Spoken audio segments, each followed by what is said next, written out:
8, 7, 6, 5. Okay, aloha po mea Makakilo. The July 24th, 2024 Neighborhood Board number 34 meeting is called to order. Welcome everyone to our Makakilo Kapolei Honokai Hale Community Forum. My name is Anthony Makana Paris and I serve as your board chair.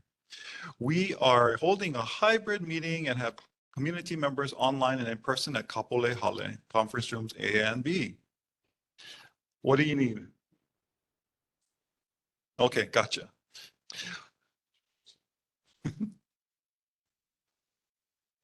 Okay, we have an interesting setup here at Kapolei Hale, conference room A and B today because of the primary elections that's coming on board. So everything's a little new layout for this evening. So mahalo for your patience and we'll get through it together.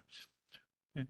For order and decorum, if you wish to speak, please raise your hand or your virtual hand and wait for the presiding officer to recognize you. Introduce yourself and only address your comments to the chair. If I miss any hands online, our neighborhood board assistant, Logan Hutchison, will be available in chat for you to notify so that he can then poke me and I'll recognize you. Speakers have 3 minutes to comment on any item. Those giving reports may take up to 10 minutes and presentation materials is available and distributed online in our Google Drive. That's available at the Honolulu City website under our neighborhood board number 34. Please remember to silence any and all electronic devices and keep yourself muted when you're not talking on WebEx. Please remember again to state your name for the record. And this is our community forum, so everyone is asked to engage with the spirit of aloha. Be free to vigorously debate the agenda items. Remember to treat each other with respect, especially when you're passionately advocating. And let's honor each other by keeping to the allotted times for speaking. And collectively finish our forum in a timely manner. So are there any questions at this time before we get rolling? Hearing none in person or online, may I ask our neighborhood assistant to do the roll call, please. Bosler. Here. Dudley. Herrera. Hale. Khan. Here. Lidstone. Singleton. Ta'ala. Logan, Tiara is online. Are you there, Tiara?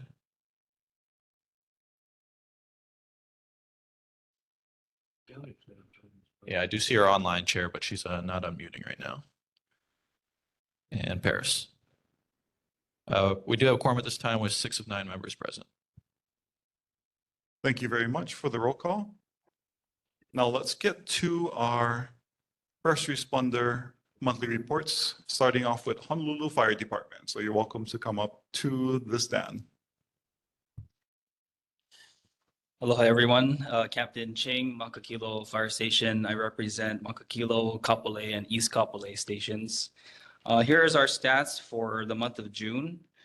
We've had 2 structure fires, 4 wildland brush fires, 14 nuisance fires, 0 cooking fires, 18 activated alarms, 179 medical calls, no motor vehicle collisions with pedestrians, 12 motor vehicle collisions, no mountain rescues, ocean or hazardous materials incidents. Our safety tip for this month, heat safety. Hawaii has some of the highest average annual relative humidity in the country. When it's too humid, our bodies have a harder time cooling down, which can lead to heat-related illness. In the past decade, Hawaii, the average number of hot and humid days and very warm nights have more than doubled due to climate change and are expected to increase. Visit www.resilientoahu.org/subscribe to sign up for updates on heat in Hawaii this summer. Make sure you're prepared for the heat. Some ways: keep cool fans or AC spaces and in shade. Wear lightweight, loose-fitting clothing. Drink plenty of water. Stay out of the sun. Wear a hat outdoors or take an umbrella. Check on neighbors at high risk of heat-related illness. You can find more resources about heat illnesses, extreme heat, and how to prepare at www.heat.gov. Any questions? Are there any questions for the Honolulu Fire Department from the board? Any questions from the community at large? Hearing none, seeing none at this time. Thank you very much for your service. Appreciate it. Thank you. Now let's invite Honolulu Police Department to provide their report. Chair, board members, members of the community, Corporal Penguin, the Honolulu Police Department, District 8 Community Policing. With me tonight is Lieutenant Carrera, Sergeant Moroka, and Corporal Kleinschmidt. I have your stats for June. In June, we had 36 motor vehicle thefts, 12 in our area, 26 burglaries, 7 in our area, 127 thefts, 42 in our area, 35 unauthorized entries into a motor vehicle, 17 in our area. A total of 465 citations were issued. There were 8,454 calls for service, 3,029 in our area. Just wanted to mention one thing they got coming up tomorrow. We'll be doing a community traffic awareness sign waving at Kamakana Ali'i by Wendy's with the Makakilo community park leadership students. So they'll be out there. We'll be out there from 3 till about 4. Just reminding people to follow the laws, drive carefully, stay off your phone, watch for pedestrians and stuff like that. Anyone interested in coming and join us, feel free. Again, it's tomorrow at 3 o'clock. Other than that, I'm open for any comments, questions, or concerns. Mahalo for the report. Are there questions or comments from fellow board members? The chair recognizes Board Member Mick Ferreira.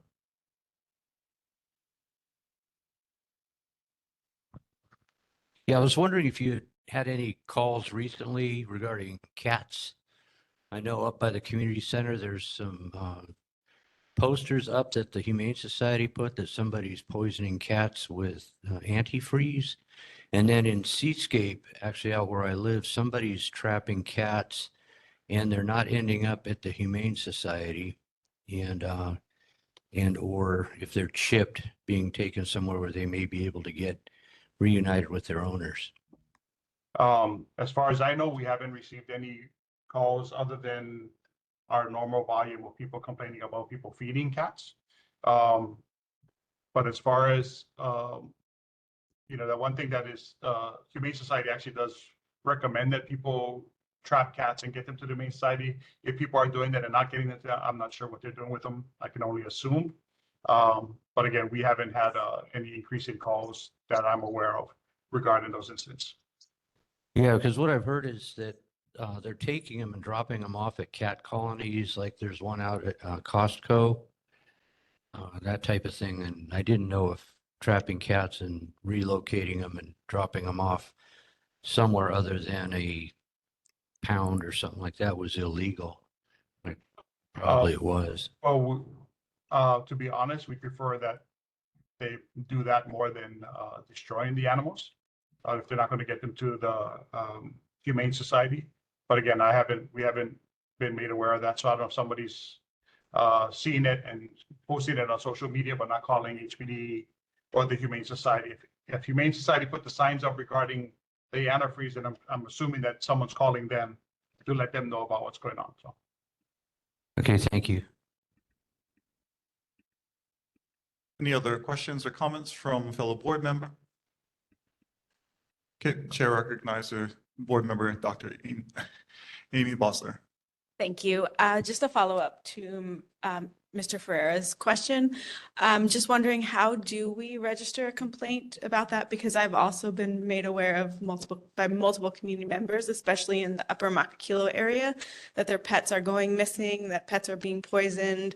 They're finding pets with air tags being dumped down in the Kalaeloa area, the Red Sea Road going down towards White Plains. So just wondering what our community members should do and if we contact Humane Society or if we're supposed to fill out a report with you. Thank you. they should contact the Humane Society, let them know if they think someone's taking their cats.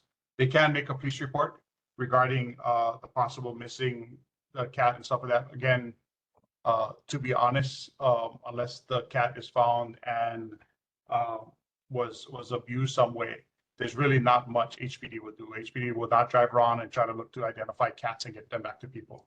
But if the cats are found somewhere and they have been harmed or mutilated or something like that, then we would make the animal to a cruelty to animals case and also forward that over to the Humane Society.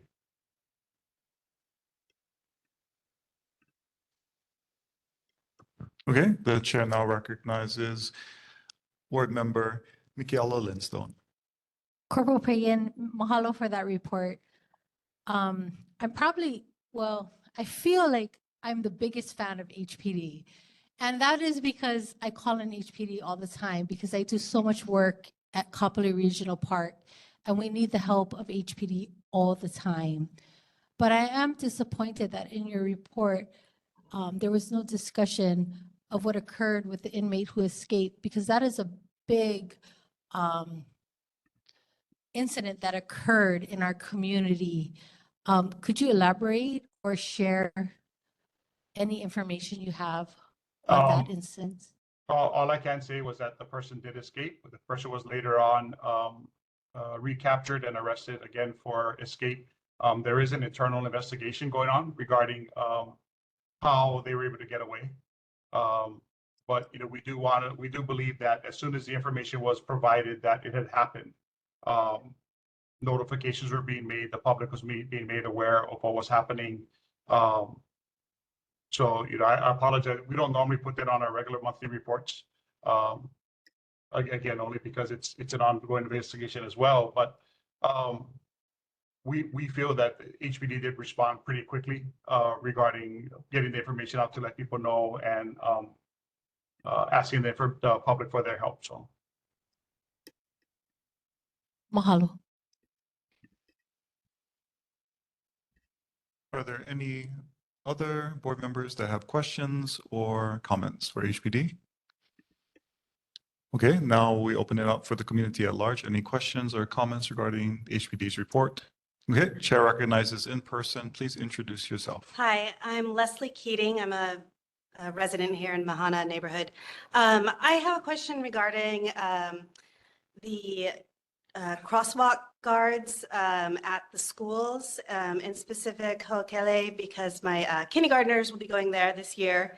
And I've been told in the past that by the school community council and the principals at the school that it's something that's hired by the police department. And I'm wondering if that hire, I know we had them in 2017. I'm not sure if it stopped when COVID, I can't remember when it stopped, but I would like to see that again, especially because that area, especially at Kunahi, right there across from Starbucks, it's so congested. We got, constructions, all kinds of stuff, but just in general, is that something we're going to see again? And if so, is there advertising going for that? Should I post something on Nextdoor to get people to come to you? I appreciate the question. However, they did give you erroneous information. The crossing guards are actually hired by the school. They are trained by HPD, but they're actually hired by the school. I believe Honokai actually has some of their teachers that go out in the morning, or they have some other parent staff that go out and assist. But the crossing guards are hired by the individual schools and they're trained by our traffic division. So it comes out of the school's budget. Okay, thank you. Then I'll pressure them. Are there any other questions or comments for HPD at this time? Okay. Hearing none, thank you very much for your report and really appreciate you getting us information regarding the escapee incident as permitted. Okay. Thank you. Now we get to the exciting part of the evening with the elections of officers and confirmation of board details. And for the first election of the chair position, I will turn it over to our neighborhood board assistant to hold the election for chair for us at this time.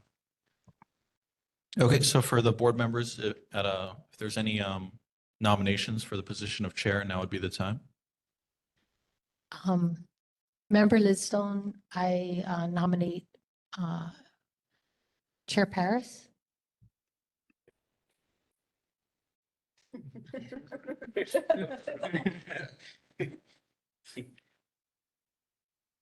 Okay, hearing no other nominations, we'll go ahead and close it. And so we'll take it through a roll call vote. If I know that it's silly, there's only one name, but if you guys could just say Paris, or abstain from the vote if you'd like. Bosler? Dudley? Yes. Ferrera? Yes. Kahele? Khan? Lidstone? Paris. Singleton? Ta'ala? Paris. Paris? I abstain. No, Paris.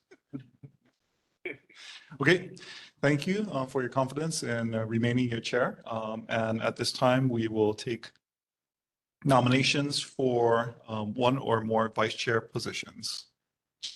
This is member Dr. Amy Bosler. I'd like to nominate Makakilo Lindstone, please. Okay, there's a nomination for Makakilo Lindstone. Any other nominations at this time?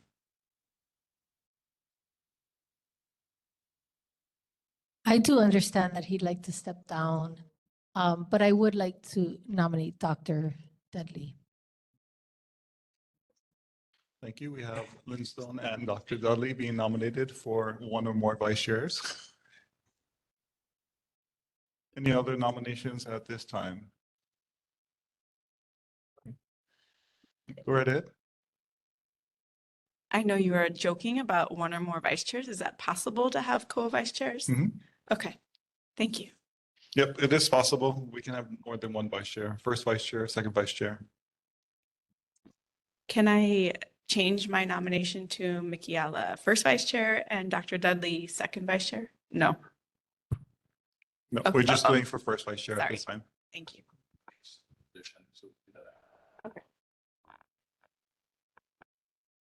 So all nominations going for first vice chair at this time.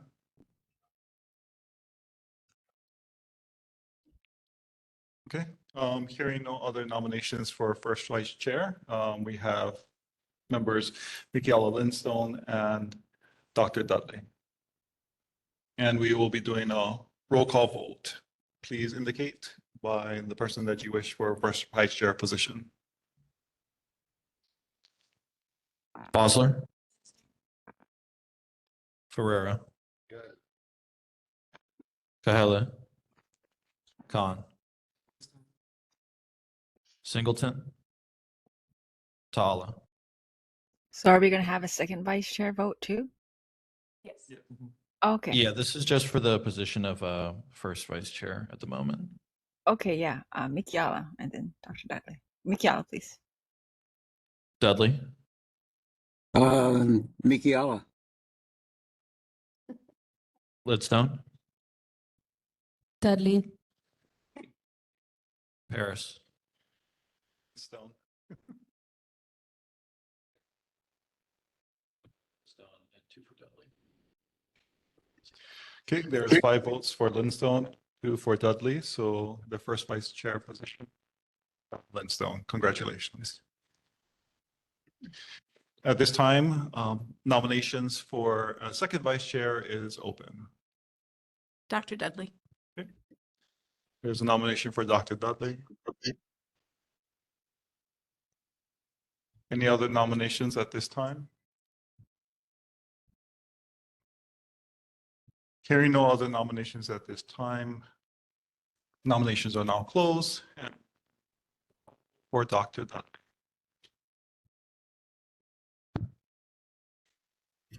Bosler? Ferrera? Kahele? Khan? Lidstone? Dudley. Singleton? Ta'ala? Dudley. Dudley? Dudley. Harris? We have 7 votes for Dr. Dudley. Congratulations, Dr. Dudley, with the second vice chair position, one step almost away from relinquishing Juliana. Okay. Now, at this time, nominations is open for the position of secretary. I'd like to nominate Dr. Bosler. Okay. Dr. Amy Balzer has been nominated. Any other nominations for the secretary position?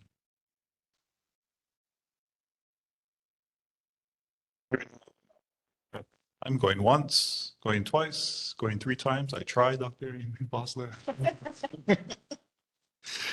Nominations are now closed, and we'll take a roll call vote. Dudley, Bosler. Pereira, Kahele, Khan, Lidstone, Dr. Bosler. Singleton, Tala, Bosler. Bosler, Paris. We do have 7 votes for Bosler. Congratulations. Now, at this time, nominations for the position of treasurer is open for nomination.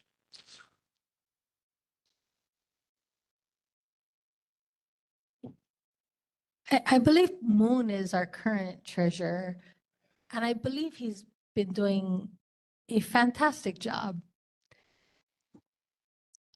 But in, was it Tiare? Definitely not me. Are you sure? Oh, Tiare, it is you. Wait, no, it's not me.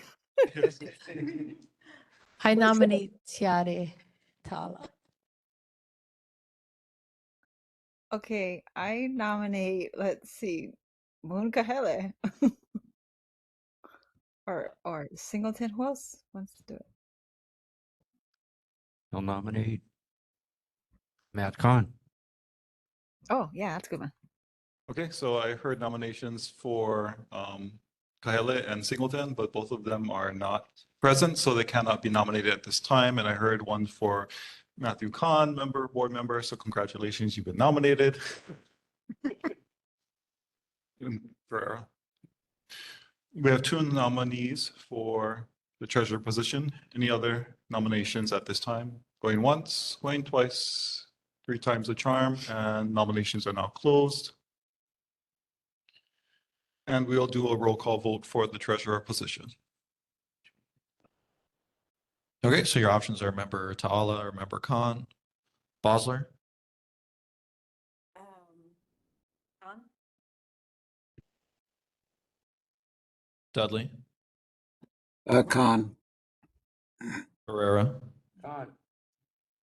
Kahele, Lidstone, Khan.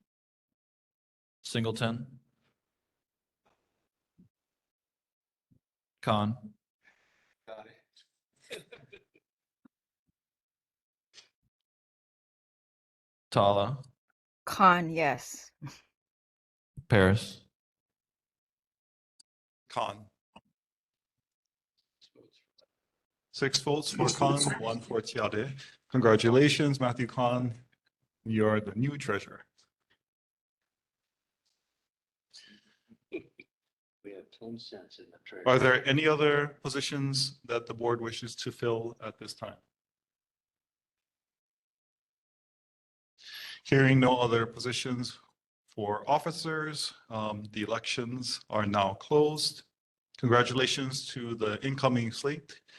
And please do work with your previous officer for handoff of all of the important kuleana.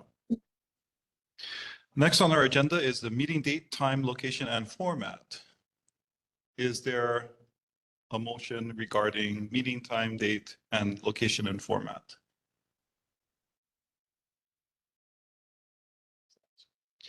Hearing no recommendation, the chair recommends that we keep the meeting date, location, and format the same.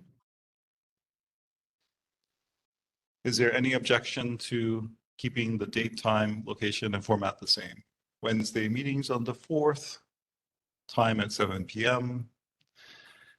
Location at Kapolei, Hale, conference rooms A and B, and online via WebEx.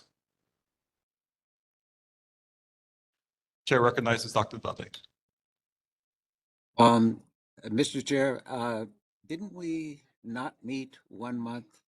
And should we not make note of that and say that we're going to meet during every month except November? Yes, Dr. Dudley, that is the current schedule, and we will take up recess schedule in the next motion.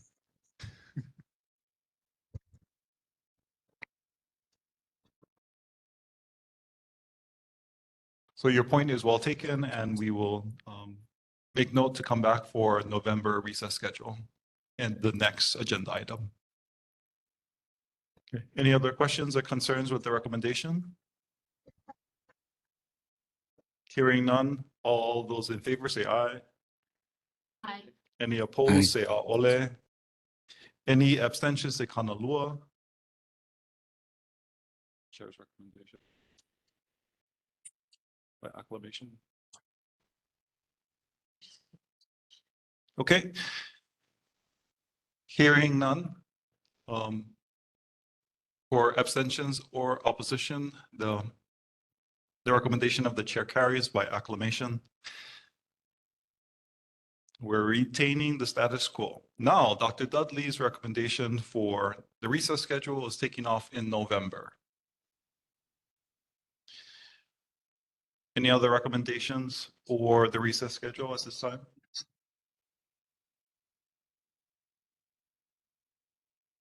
Hearing none, Dr. Dudley's motion stands. Is there a second for November recess? Second.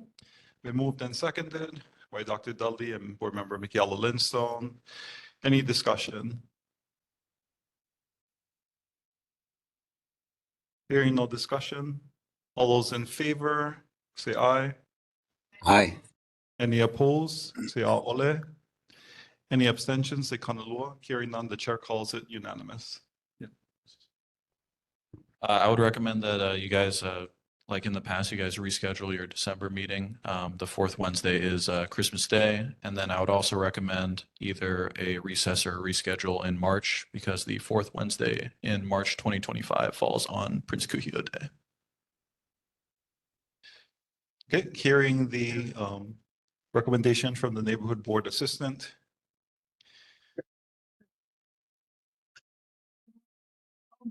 What would the board like to do regarding March and December?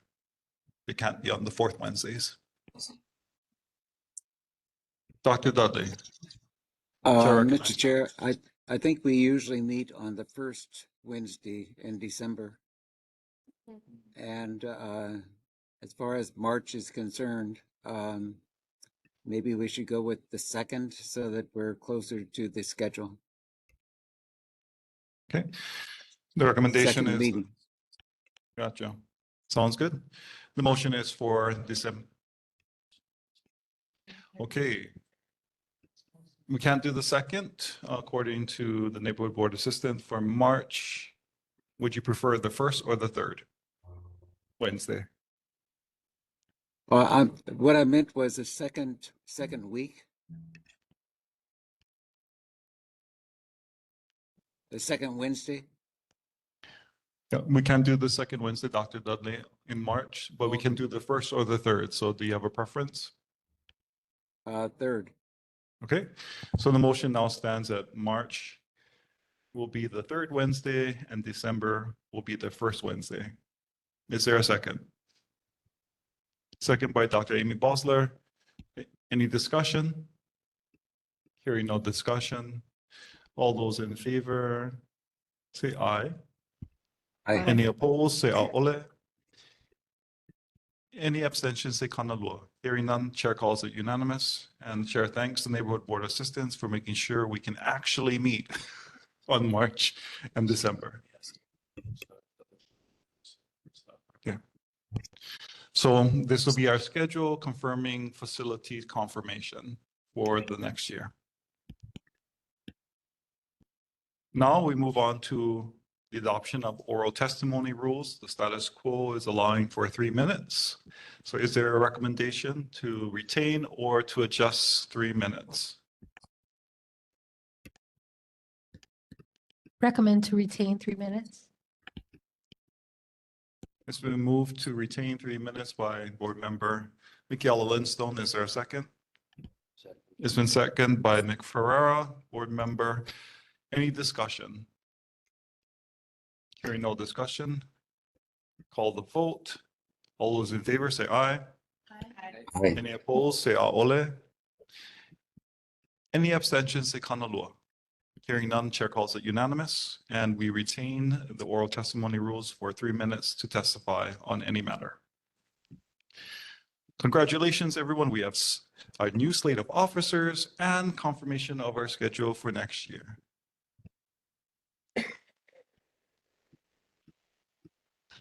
That was a heavy lifting of the board this evening. Now we get to hear lots of presentations.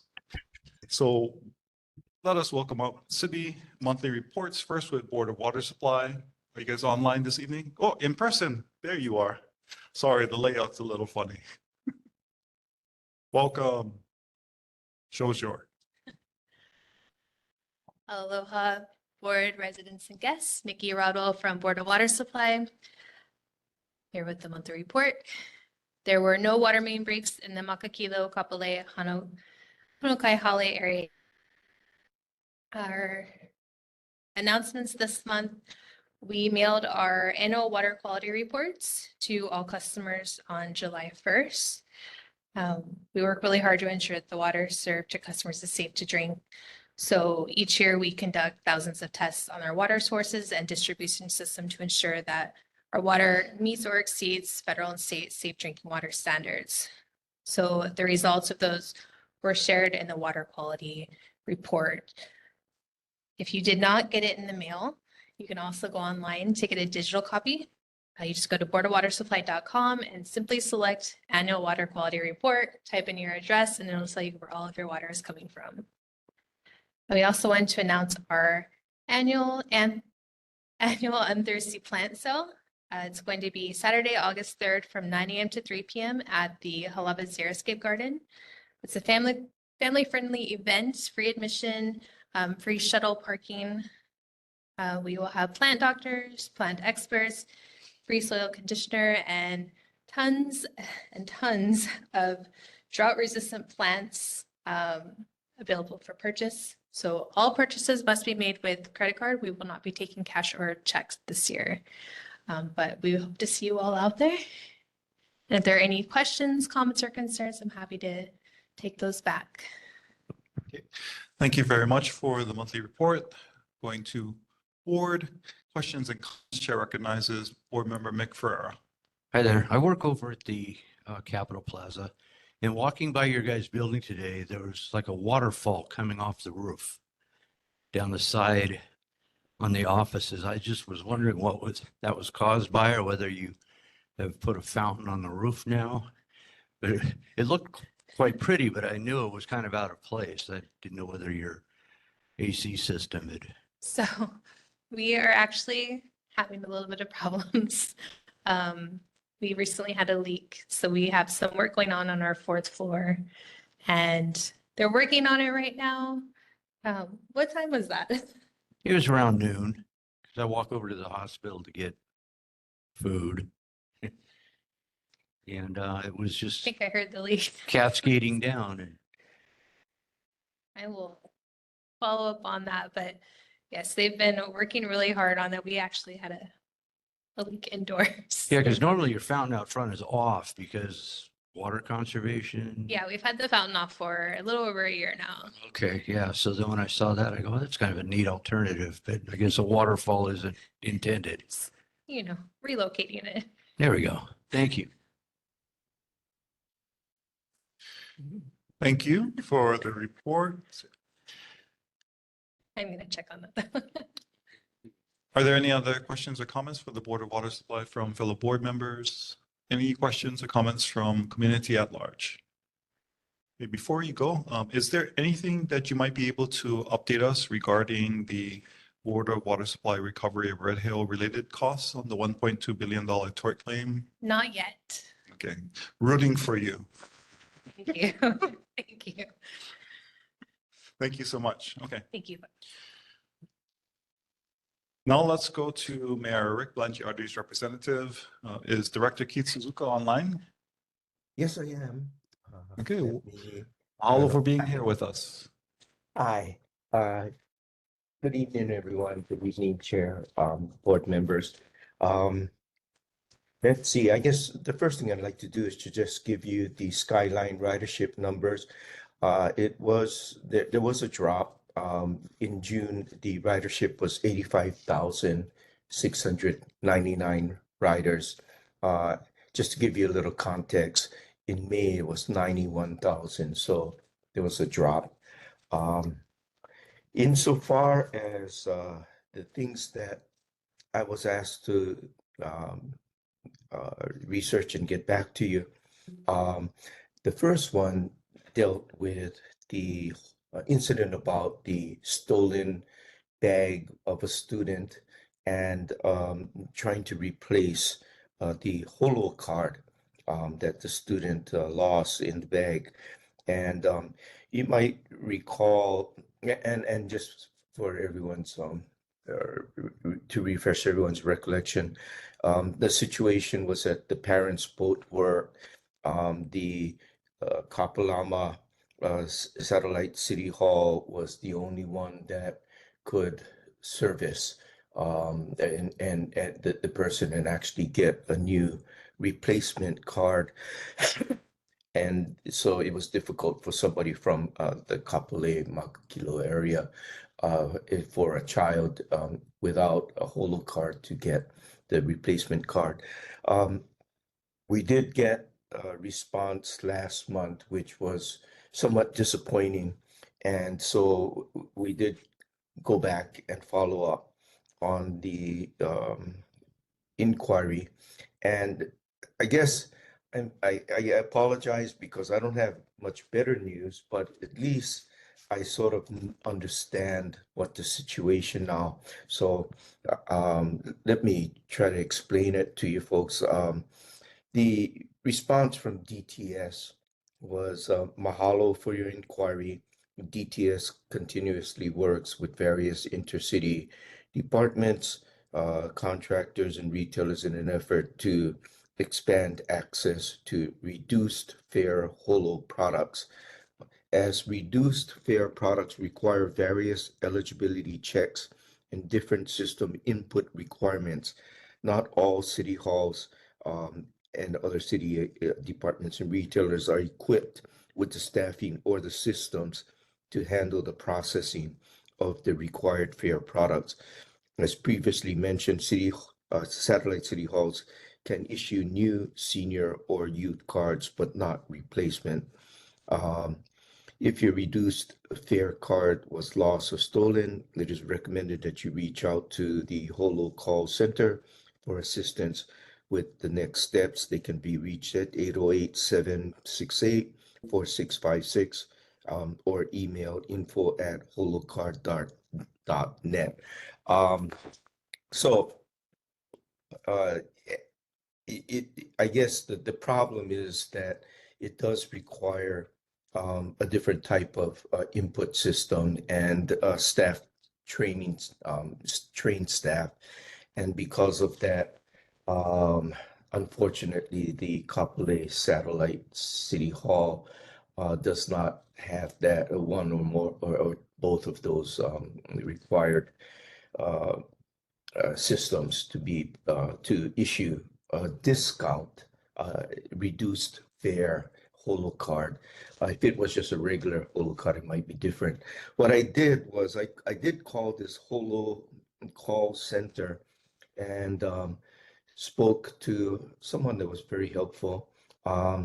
And I guess what I did find out from that call center is that the parent does not, I had been under the misimpression that the parent had to accompany the child because it was minor, but what the Center told me was that the parent does not need to accompany the child to get the replacement card. The child can come in by herself, and can get the replacement card by showing a school ID. Unfortunately, I guess the best place to go is the transit pass office, and I guess the Kakalama Satellite City Hall also. But there's very few places that actually have the ability to check the eligibility whether the eligibility requirements are met, and then to input into the system. Apparently, it in the past, there were attempts to try to accommodate by having other locations issue the reduced fare card, and the DTS experienced a bunch of errors, and so that's why the system is now in place where there's very few places that will actually issue the reduced card. The other, and I got some office hours and things, but that can be looked up online. I did ask about a handy van and whether or not that might be a way to get the child. And I'm guessing the child's already got his or her holo card, and I realized that this is more for future information rather than anything else. But I did ask about somehow maybe using the handy van system, but I was told that the handy van system is only for handicapped people, and it actually requires an interview, and they unfortunately would not be able to accommodate bringing in a child into town to get the replacement card. Like I said, I apologize. It doesn't seem like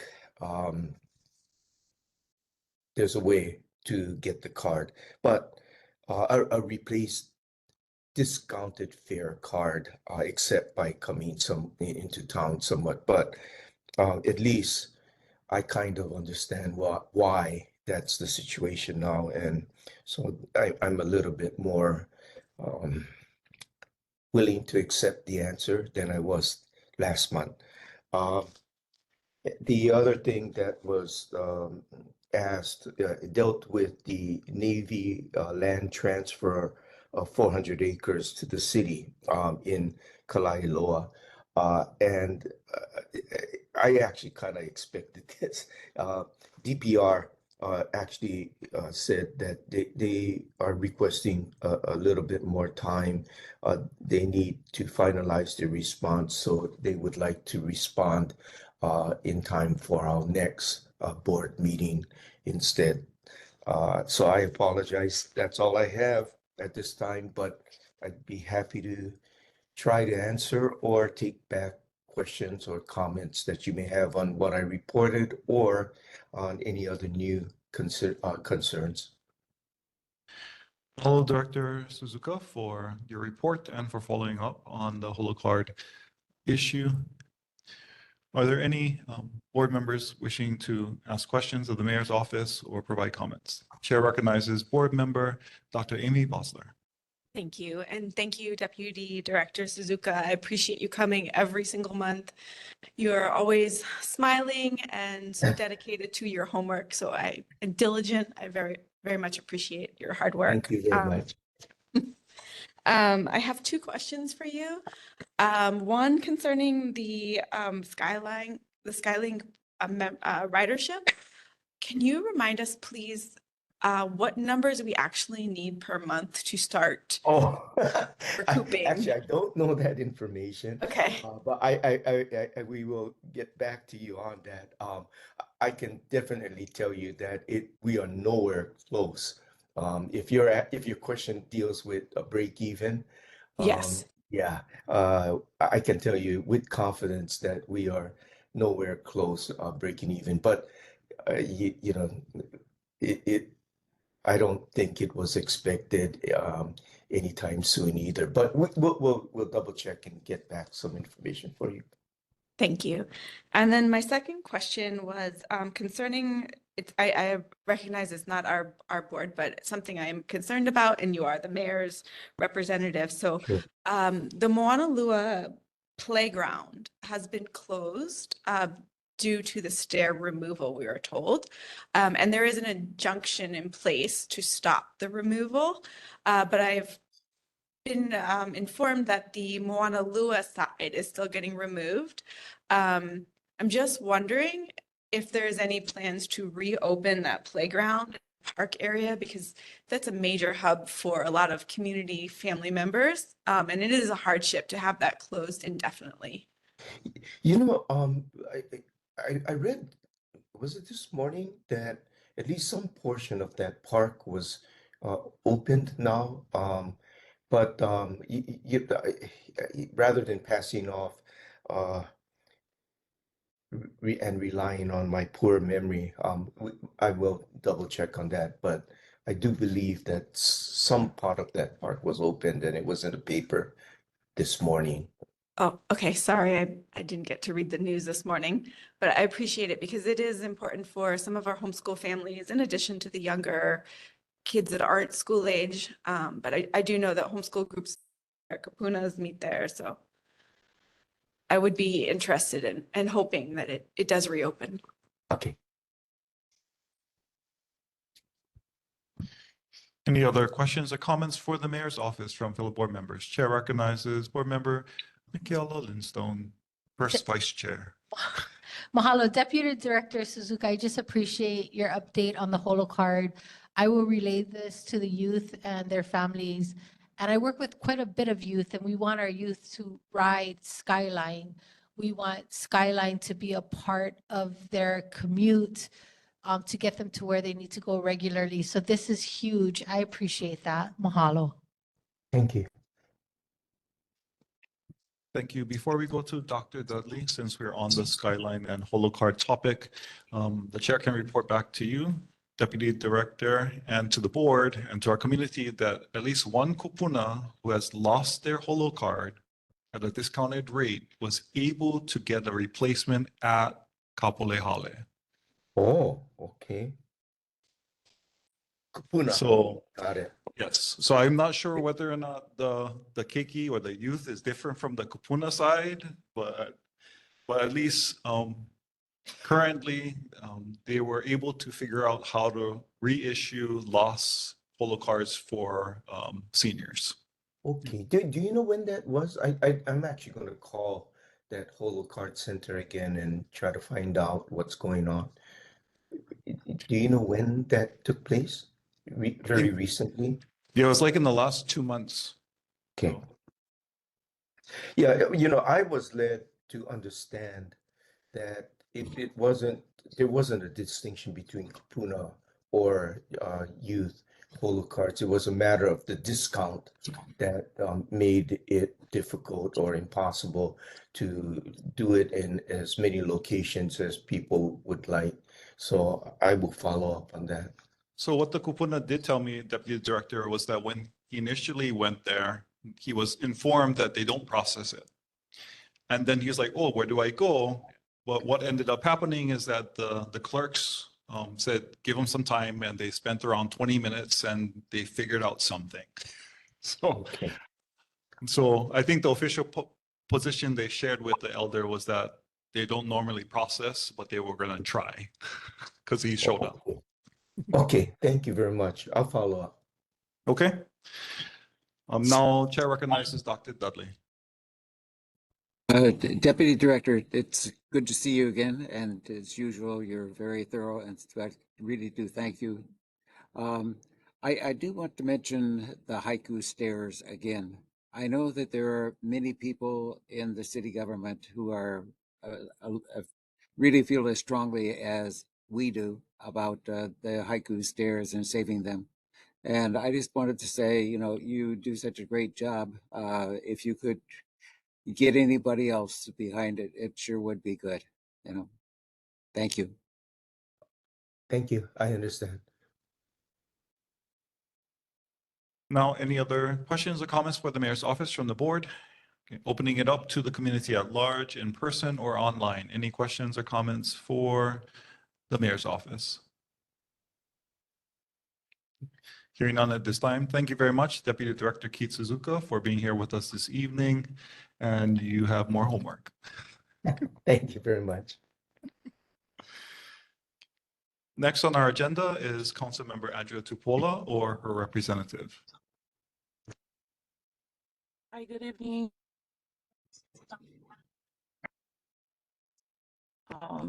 Hi board.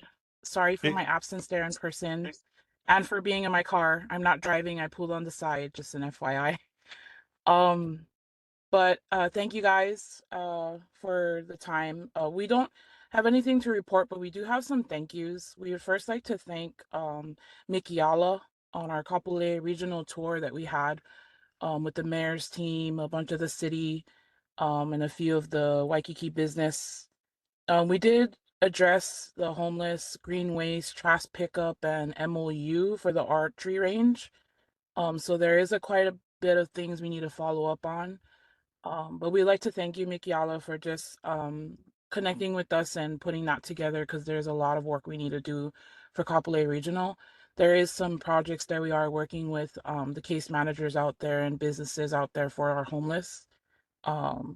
And also just to keep the place clean, like just simple things as weed whacking. We're getting with the city more on that and the trash and everything else. So thank you for connecting with us on that and many other stuff.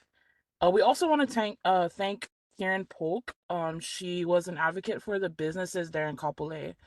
So we actually have to connect with her more on the Waikiki business side to talk more about that. So we have an upcoming meeting that we'll also like to update the board with on that. And this would be for the homeless issues near our businesses in Kapolei. But other than that, we just would like to open up for any questions. And again, sorry for council members' absence today. Mahalo Kika for the report on behalf of Council Member Andrea Tupola. Are there any questions or comments from fellow board members? Chair recognizes Board Member Mick Ferrer. Hi there. I wanted to thank you again for coming out to the meeting that I had with the mayor and Mike Formby and DTS Administrator Roger Morton. I think we got a lot of headway made in that meeting, and I look forward to meeting with Rochelle regarding the environmental assessment so we can get this moving forward again. But I appreciate you and your colleague showing up there in Andrea's absence, and thank you. Mahalo. Thank you for your continued good work on the Makakilo Drive extension. Now let's go to Board Member Second Vice Chair Dr. Dudley.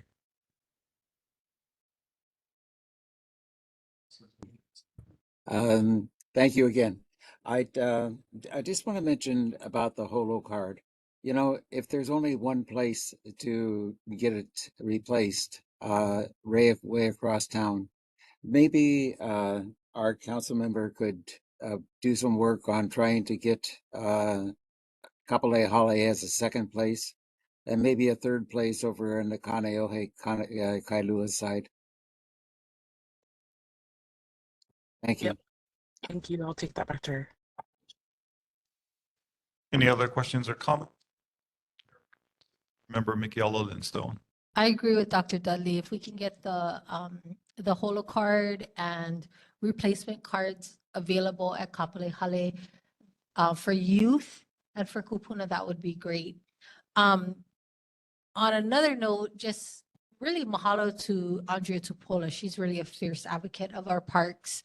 Our Leeward Side parks, I think there's like 84 of them, super understaffed, super under budgeted, all of that, under resourced. But Andrea Tupola has been a fierce advocate, and the meeting that we had was really her. And I was just a participant. I believe we care for our parks, but there's a huge substance abuse issue in our parks, homeless issue in our parks, and now there's a trash issue in our parks because DPR, you know, their trucks have been unmaintained, so they don't have trucks to pick up the trash. So we have trash along our whole leeward coast of parks. And, I believe Kapolei Regional Park in the 2019 audit of DPR was the fourth most used park in all of Oahu. So it's a widely used park, and that's just Kapolei Regional Park. I mean, look at all the EVA parks as well. Those are highly used as well. I mean, this is where the well-being of our community is. Just mahalo to Councilmember Tupola, but also our other representatives who are really trying to combat the crime and the substance abuse issues within our community. Just mahalo, Kika. Thank you. Any other questions or comments for Councilmember Andrew Tupolo's office from fellow board members? Any questions, comments for the honorable council member from the community at large? Chair recognizes board community member Karen Polk. Aloha, Chair and Board. I just also wanted to mahalo Councilmember Tupola, and looking forward to working towards just some solutions with our businesses surrounding Kapolei Regional Park, and just appreciate the time and energy. And, I think we just have to continually work together for the greater good, and all of my business community appreciates it very much. Mahalo. Any other questions or comments from the community at large for Councilmember Andrew Tupolo's office? Hearing none, thank you very much, Kika, for being here with us, and safe travels to wherever you're headed. Thank you so much. Now let's go to Uncle Frank Ganadio with the AMPO report. Yes, at the July Citizen Advisory Committee meeting, AMPO Executive Director Mark Garrity was present after returning from attendance at workshops in New York and Europe.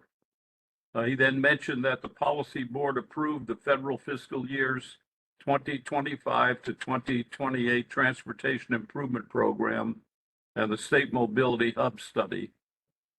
A presentation was made by Malia Haranaga of the Hawaii Bicycling League called E-Bikes 101. She pointed out that many two-wheeled vehicles are not e-bikes, which are increasing in number rapidly on Oahu. An e-bike is defined as low speed, up to 20 miles per hour, having 2 or 3 wheels, having pedals, and a motor of no more than 750 watts. They must be registered for $30 and can be operated without a requirement for a driver's license by anyone 15 years old or older. E-bikes can be operated wherever regular bicycles are used and must follow the rules for motor vehicles. Comments by several CAC members included the need for more bike trails, seeing metrics concerning how many bikers break the rules, driving defensively, more charging stations, and a disposal plan for the lithium batteries. Ms. Aranaga said that there is a national plan for e-bikes, but not yet one for here in Hawaii. Mahalo. Mahalo, Uncle Frank, for the report from AMPO, and going to Board Member Mick Ferrer for a question or comment. Hi, Frank. I wanted to thank you again for going to the meeting with me, with the mayor. I guess it boiled down to the catch-22 created, that the EA could not be reviewed by the feds unless it is in the tip, and we can't get on the tip unless the EA is reviewed. So the trick that we came up with is telling them that we're going to get local funding, then the EA can get reviewed and placed on the tip. Then we go for federal discretionary grants. Mike Formby, thankfully, used to be the DTS administrator, put the DTS administrator and his engineer on the carpet. Next, we meet with the environmental engineer, Rochelle. Also, the reason there's no project manager yet is because we need to get on the tip and get the funding. A project manager costs up to 10% of the project, and the project is estimated at this time between $140 and $160 million. We'll need to engage Ed Sniffen at some point as well. Looks like I'm in the wrong job.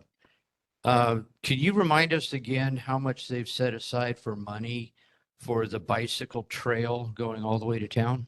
Or do you have that number in front of you? I don't have it in front of me, but I believe it's the neighborhood of 100 million or so. So, There's actually several different bicycle projects, bicycle and pedestrian projects, total in the city DTS budget around, I think, 450 million, more than double what they're setting aside for road projects. Meanwhile, bicycles only account for 1% of commuting, whereas privately owned vehicles for individual drivers and carpools are 77% of the commuting. yeah, I think when you put that number forward yesterday, they were a little taken aback. But I think we did a good job there, and I really appreciate your participation. Thank you. Mahalo. Are there any other questions or comments regarding the OMPO report from fellow board members? Any questions or comments from the community at large regarding the OMPO report? Okay, hearing none, Chair, thank Uncle Frank for bringing forward clarification that now bicycle registration for e-bikes is possible in the city of Honolulu.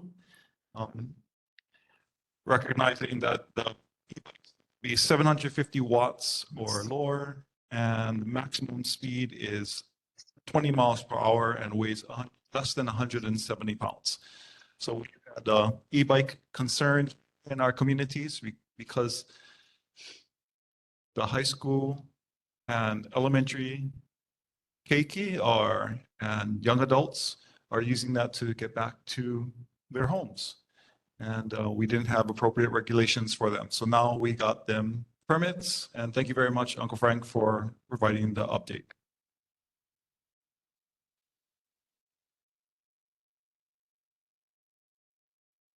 Now let's get to this evening's presentations. The first presentation from Kanahili Neighborhood Security Watch.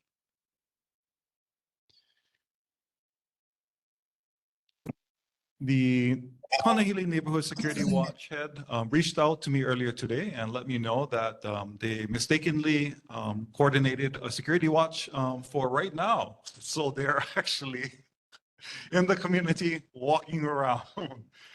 So they will try to reschedule to come and talk story with us in the future. So let's now move to item B on the presentations, the bus change proposal and community feedback opportunity from Department of Transportation Services. Hi, can you hear me okay? Yep, we hear you great. All right, is it okay if I share my screen? Yes, please go right ahead. Okay, thank you. All right, can you see that okay?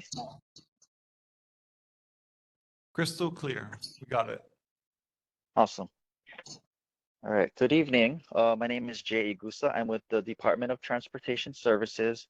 I'm here to share some proposals that DTS is proposing for some of the bus routes in the Kapolei, Makakilo, and Ewa areas.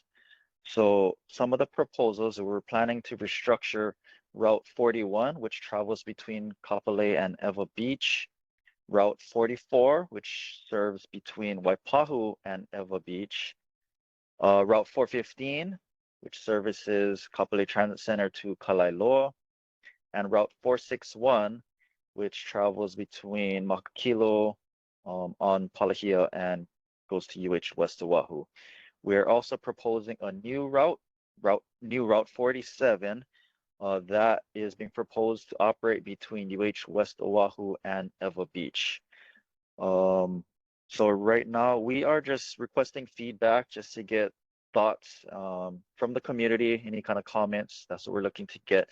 These routes here that serve in the Ewa, Makakilo, Kapolei areas, these are not changing.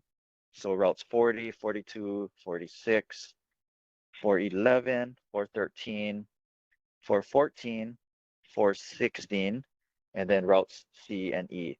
So again, these routes that I just read off, those will not change, or not being proposed to change. I'll come back to this contact information after I go through the map here. So I'll go through the legend from the top down. We'll go through this pink. This is the Route 41. So currently, right now, the Route 41, it travels from the Kapolei Transit Center. That's what the star is. Right now, it travels on Kamakilo onto Farrington, past Walmart, and then it goes down Kealanani Avenue, down Kama'aha, and then it goes kind of by the Hamakana Ali'i, and then turns around by the fire station, behind the fire station, and then it comes back on Kapolei Parkway before coming down on Fort Barrett Road, and then traveling on Roosevelt Avenue into Eva via Geiger, and then it kind of just goes on Fort Weaver Road into Eva here. So what is being proposed is from the Kapolei Transit Center, it's going to go the opposite direction on Kamakilo Boulevard down to Roosevelt Avenue, and it'll stay on Roosevelt Avenue until it reaches the Kamakana Ali'i, the back driveway on the Makai side of the mall. And we're working with Kamakana Ali'i, so there's going to be some improvements that need to be made within their parking lot, their loading zone area.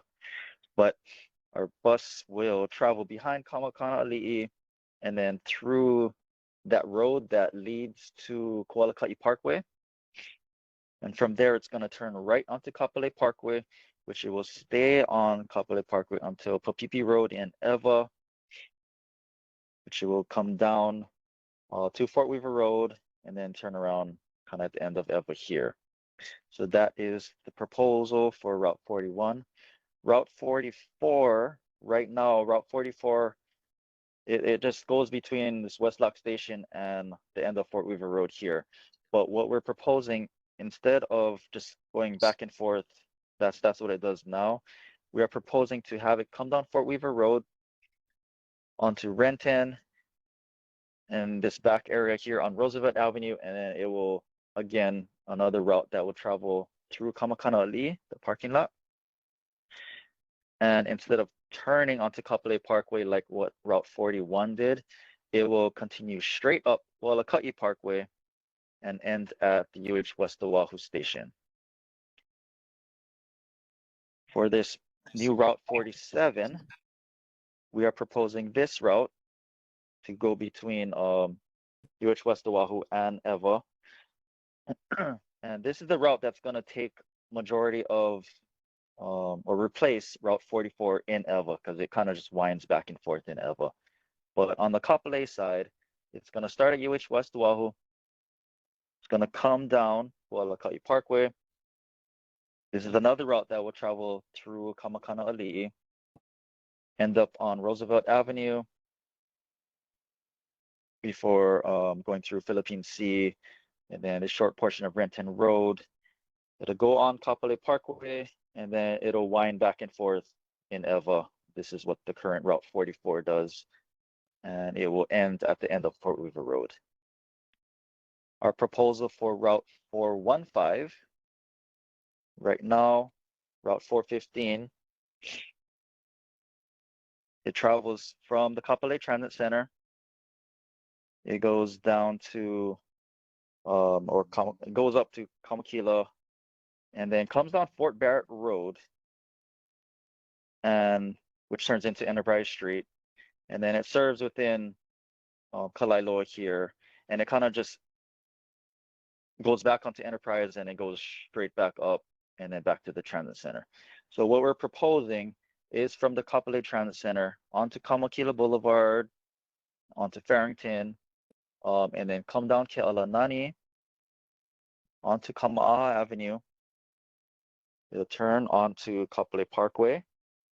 And then from here, it will kind of copy what it does now, which turns onto Enterprise, onto Yorktown, then up Lexington. And instead of circling back to Enterprise, we're proposing to have it turn onto Saratoga Avenue and Hornet Avenue. And this will allow Route 415 to serve the Dream House School. We've gotten requests from Dream House for bus service. And from Hornet Avenue, it'll turn onto Roosevelt Avenue until Kamakilo Boulevard, and it will turn up and return back to the transit center that way. So this route will travel in a clockwise direction. It'll just be a one-way loop. Yeah, the rest of the routes, I forgot to mention, it's gonna mirror, it'll travel in both directions. So you see one line here, it'll travel in both directions. Route 415 is the only one that will travel in a one-way loop. Okay, and moving on to Route 461. So right now, it serves Makakilo, and this part's not changing. But what it currently does now is it serves villages of Kapolei. So instead of just staying on Farrington, right now it comes down villages of Kapolei, down Kama'aha, onto Kapolei Parkway, and then up Kualaka'i Parkway to UH West Oahu Station. But what we're proposing is instead of serving the villages of Kapolei, we're just going to keep it on Farrington Highway to Kualaka'i Parkway and straight to UH West Oahu Station. And just the dotted lines, just to point out, these are the existing routes. We didn't label them. We didn't want to make the map too busy and too messy looking. But that is our proposals for these routes here. Again, here we go. We are looking for comments. So this is our phone number here. This is our survey line. So you can leave a voicemail for us. This is our email address. So you can go ahead and send us whatever comments, questions, anything you can provide. We'd be glad to hear what you folks have to say. With that being said, does anybody have any questions? Mahalo for the presentation and the opportunity for the community to comment on the proposed bus route changes. Let's go to recognizes Dr. Amy Bosler. Thank you, Chair. Can you go back to the proposed and the map, please? Okay, thank you. I'm just wondering, you proposed a lot of changes and there seems to be some pretty big gaps where some of these routes are going to be changing. I'm wondering if there are other bus routes that will pick up the people and the riders who will no longer have access to these pre-existing routes. Which gaps are you talking about? Sorry, I'm just kind of curious. Well, even up at the top of Makakilo Drive, I mean, that's it appears that there's the brown route over there. And then the new proposed route is potentially a half mile away in the orange on the other side of the valley. That's kind of a lot of houses that are going to be no longer having access to that route. And then also the proposed route, the new route let's see, sorry, it's really hard to read. The one that was servicing Eva that was going straight down and back. I'm wondering if those riders will be covered. And then all of if you can see. Yeah. Oh, that's better now. It just seemed that there was a lot of changes and there was potentially riders that were going to be missing out. I just wanted to make sure there are other buses that they'll be able to access, so they're not walking blocks to try to find a way to get to and from work. Thank you. Okay, thank you for your question. So again, these dotted lines here, this is our existing service. So that's not changing. It'll still be there for them. And then, yeah, so actually within Makakilo, we're not proposing any changes for this Route 461. We're just changing this. We're taking it out of villages of Kapolei, and instead we're keeping it on Farrington Highway, so it will get Makakilo residents to the rail station faster. Yeah, so instead of having to go this roundabout way through villages of Kapolei to get to the rail station. Yeah, so again, the dotted lines are existing routes. Those are not being changed. And for the most part, we actually covered, if the bus serves an area now, they'll still have some kind of bus service. Yeah, so we're kind of just rerouting and shifting things around. But they might have to catch a different bus route. But yeah, they'll have some kind of service. Okay, great. Chair recognizes Board Member Makakilo Linstone. I like these new bus routes. I support these. I've been a bus rider all my life from kindergarten all the way till past college. These are great. I'd like to propose, though, that the Kapolei Transit Center be moved to Kamakanali. I think it would be much safer at Kamakanali, especially for our youth. Where it is at now, it's pretty desolate and it's in a crime-ridden place. But proposal number, 7 maybe, on this Kapolei Transit Center be moved to Kamakanali. But other than that, these are great. Mahalo. Thank you for your proposal. I'm not sure how feasible that might be because it's privately owned and we're city operated. So, but we can take your suggestion back and we can see what we can find. Okay, Chair recognizes Second Vice Chair Dr. Kyunlee Dudley.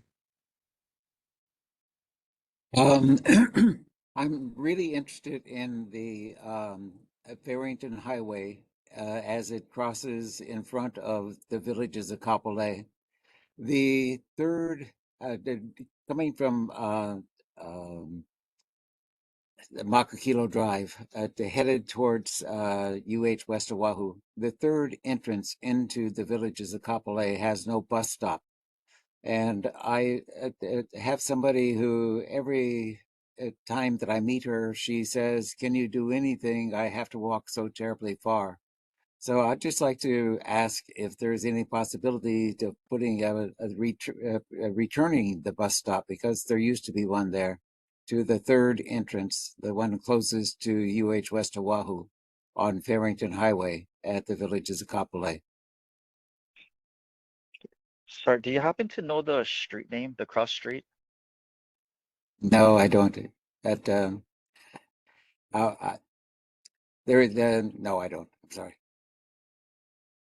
Okay, so it's the third intersection from UH West Oahu, or third intersection from Kualaka'i Parkway, or is it third intersection from Makakilo Drive? Third intersection from Makakilo Drive, the one that is closest to UH West Oahu. Okay, and it's on the Makai side, not the Mako side, correct? I think that they would like a stop sign, bus stop on both sides of the road, both sides of the street. So we're talking about Farrington Highway, just having it on both sides at that one entrance to villages of Kapolei. Okay, all right, yeah, we can take a look at that. Thank you. Yeah, thank you. Okay, Chair recognizes, well, sorry. Any other board members before I go to the community at large? Okay, Chair recognizes Karen Polk from the community. Yes, Karen Polk, Kapolei Chamber of Commerce. I'd also like to second what Board Member Makakilo Linstone said about these routes. I think that they're great. Especially want to call out to the proposed 415 route in Kaleloa. And I mean, I think that's great that we're finally extending into this, something that's been needed for over a decade.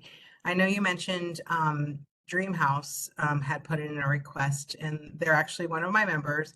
But I was just wondering, was there any other data or information from the businesses? There's quite a few businesses in Kaleloa.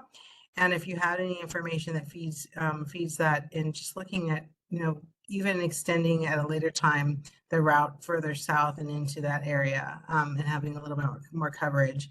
And one of the namely areas that I'm thinking of specifically are the homeless shelters that are further Makai.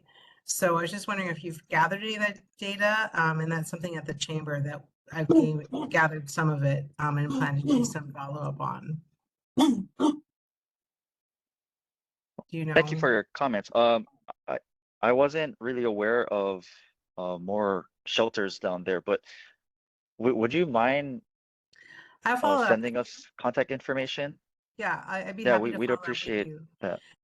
And I'm working with HCDA on that too. On just, I did one survey last year on the employers in the region, and so we're planning to do an update here shortly. My other question specifically has to do with that route and the connectivity to Skyline. Is there any transfer capability? Because I can't see from this map with the dotted lines. Yes, transfers from Route 415. Uh-huh. Okay, yes. So at the Kapolei Transit Center, we do have Route 46, which currently operates every 10 minutes. So that would be my recommendation for which route to transfer to. Okay. So Route 46, you can transfer to on either at the Kapolei Transit Center or on Kama'aha Avenue. So those are the two areas that it overlaps. Thank you. Yeah, thank you for your questions. Okay, Chair now recognizes Uncle Frank Canario. Yes, Mr. Agusa mentioned the feeder connection down Makakilo Drive to the UH West Oahu station. Yesterday, Chair Ferrara pointed out to the mayor and Director Morton how much more direct the feeder route would be if the extension of Makakilo Drive were completed, because you'd go right down the hill to the West Oahu station. Just thought I'd point that out. Thank you. Thank you. Any other comments, questions, or concerns from the community at large with the bus route proposal? Okay. Hearing none, the chair would just like to add regarding the proposal from board member Mikiala Lindstone for Kamakanali'i potentially becoming the transit center for the Kapolei area. Please do reach out to the Department of Hawaiian Homelands, because that is leased land from the trust. And there might be parcels adjacent to Kamakanali'i that could be coordinated for a potential transit center if a deal cannot be made with the leasee and the department. Thank you for the information. Last call for questions or comments on the proposal. Otherwise, great job. It looks so much better. The only last thing I think would be helpful for future presentations is if you could actually, if it's not too much trouble, to separate the routes of before and after from and make it so that it's easier to see the original route and the new route, maybe side by side. Just this overall picture is great, but maybe if you do every single route where it's an after right next to each other so that people can see the difference more readily, that'd be helpful. Thank you. That's a good, helpful comment. We'll remember that. Sorry about this one. No, this one's great if you can follow and you actually know all the streets, like many of our board members. But everybody else is like, what? Okay. Yes, thank you so sorry much. about that. And yeah, we look forward to seeing how the proposal morphs or if it stays the same in the future. So good luck. Thank you. Is it okay if I email this to you and then you can blast it out to whoever? Yes, you can send it to myself or our neighborhood board assistant, Logan Hutchinson, and we can make sure it's in our neighborhood Google Drive. Awesome. Cool. Thank you so much. Before you head out, we got another community member, Valerie Tuiloma, that has her hand up. Valerie, you have a question, comment on the bus routes? Aloha, Valerie Kupiha Tuiloma. I'm from Kealoha West Oahu, emergency and transitional shelters. I just had a quick question. I know this is just a proposal, but when would this plan be set into place with changing the routes? Like when would be like the typical first day of use? It's not set yet, but we're looking at either December of this year or March of next year. So Okay. we're not 100% sure of exactly when yet. Okay, that was just my question. I also agree with Ms. Polak about maybe possibly extending that specific route to service our homeless shelters. That I see families walking with children, like there used to be a shuttle, now there no longer is a shuttle, so we're seeing there's no sidewalks where we're at to get to the nearest bus stop. So to have these, you know, homeless families walking with their children alongside the road, it's, that's something that needs to be addressed. That's just one of my concerns. That's all I Okay, yeah. had. Would you mind emailing us like the location of I guess where you would like bus service? This is our email address here, thebusstop@honolulu.gov. And then yeah, we can definitely take a look. Perfect. Thank you so much. Chair Thank recognizes you for Board your Member comments. Michaela Lindstone. I just want to say I agree with that. I see a lot of family members as well, deep within Kalailoa from the transitional housing, walking out in the hot sun to get to some place where they can transfer or catch the bus. So to put a route in deep within Kalailoa at the transitional housing, that would be super beneficial. That could have lasting effects. I mean, it could put people to work and whatnot. So I agree. Mahalo. Thank you. Hey, community, if you have any other questions or comments, you can reach out to the City and County of Honolulu Department of Transportation Services at their phone number 808-768-8368 or the bus stop at honolulu.gov. Send over your questions and comments and get them places that you wish to have serviced so they can consider it. Yes, please let us know. Mahalo nui loa for the presentation, and yeah, let's get on to the next one. So Thank you for having me. you're welcome, and we look forward to hearing from you or a colleague in the future once it gets more pa'a. Now let's go to HCDA with the proposed amendments to Kalailoa Community Development District Master Plan and Rules. Aloha, Chair Paris, board members. My name is Ryan Tam. I'm the Director of Planning for the Hawaii Community Development Authority. I'm joined here tonight by Executive Director Craig Nakamoto and our Government Relations Director Francine Murray. I also wanted to acknowledge and say aloha to Board Member Lindstone, who has recently just joined our HCDA Kalailoa board, and we really appreciate her service. Chair Paris, if I may, I would like to share my screen. Can you see this all? Oh,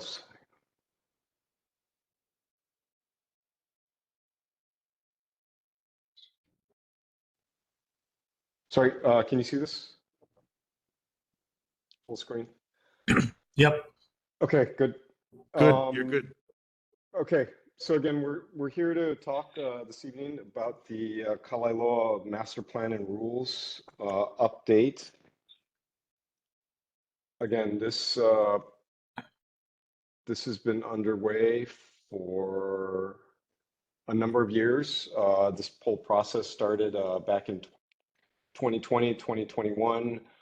We've had a number of board presentations, community meetings, and hearings over the years. And we've actually taken a lot of input from a lot of our stakeholders, a lot of the community. And we actually have a lot of changes that we've made since our last version that we brought out to the public last year. And so I'm just, in the interest of time, I'm just going to briefly highlight some of these changes. Again, one of the big changes that we've updated are the master plan, as we've tried to put a lot more history and culture into the document to both recognize, you know, the past, recognize, you know, where Kalaeloa, where the area came from, you know, including things like the Alaheles, the Malden Trails from 1825, recognizing some of the sisal fields that were important for a number of decades, a brief number of years. Also the sinkholes that were present in Kalaeloa, and that were actually, we understand that these were actually very important ecosystems and, you know, place of livelihood. Here in this aerial photo from 1927-28, you can actually see the two black dots in here. The one on the right is actually Orty Pond, which still exists, so just FYI. And then also putting a little more history about World War II and you know, the Eva battlefield that took place. Again, in this view, you can see this is the old original Eva mooring mast air station, and you can see the just in the background the runways of the existing Kalaeloa airfield just starting to be under construction. Our master plan, the Kalaeloa master plan, again, it has kind of three main themes. Again, creating social value, focusing on housing, connectivity, and open space, economic development and employment, you know, the infrastructure to support the industry and jobs, and then balancing everything together. Again, designing the community for sustainability and equity in what we call the 20-minute city. This is a concept where you have, you know, within the neighborhood, you have everything that you need, typically within a 5-minute walk, quarter mile. You know, within a 20-minute walk, half to three-quarter mile, you have access to, you know, regional transit, you know, more shops and services, jobs. And then within a 20-minute bike ride or a transit ride, you know, a community circulator that takes you up somewhere, within about 3 miles, you have access to a much broader range of employment and resources. We have a lot of photos, a lot of examples in the mainland in our plan of some places. One thing we did want to point out that we're proposing, again, this is an idea. You know, the cities back in 2006, when they selected the locally preferred alternative for the rail system, was to come down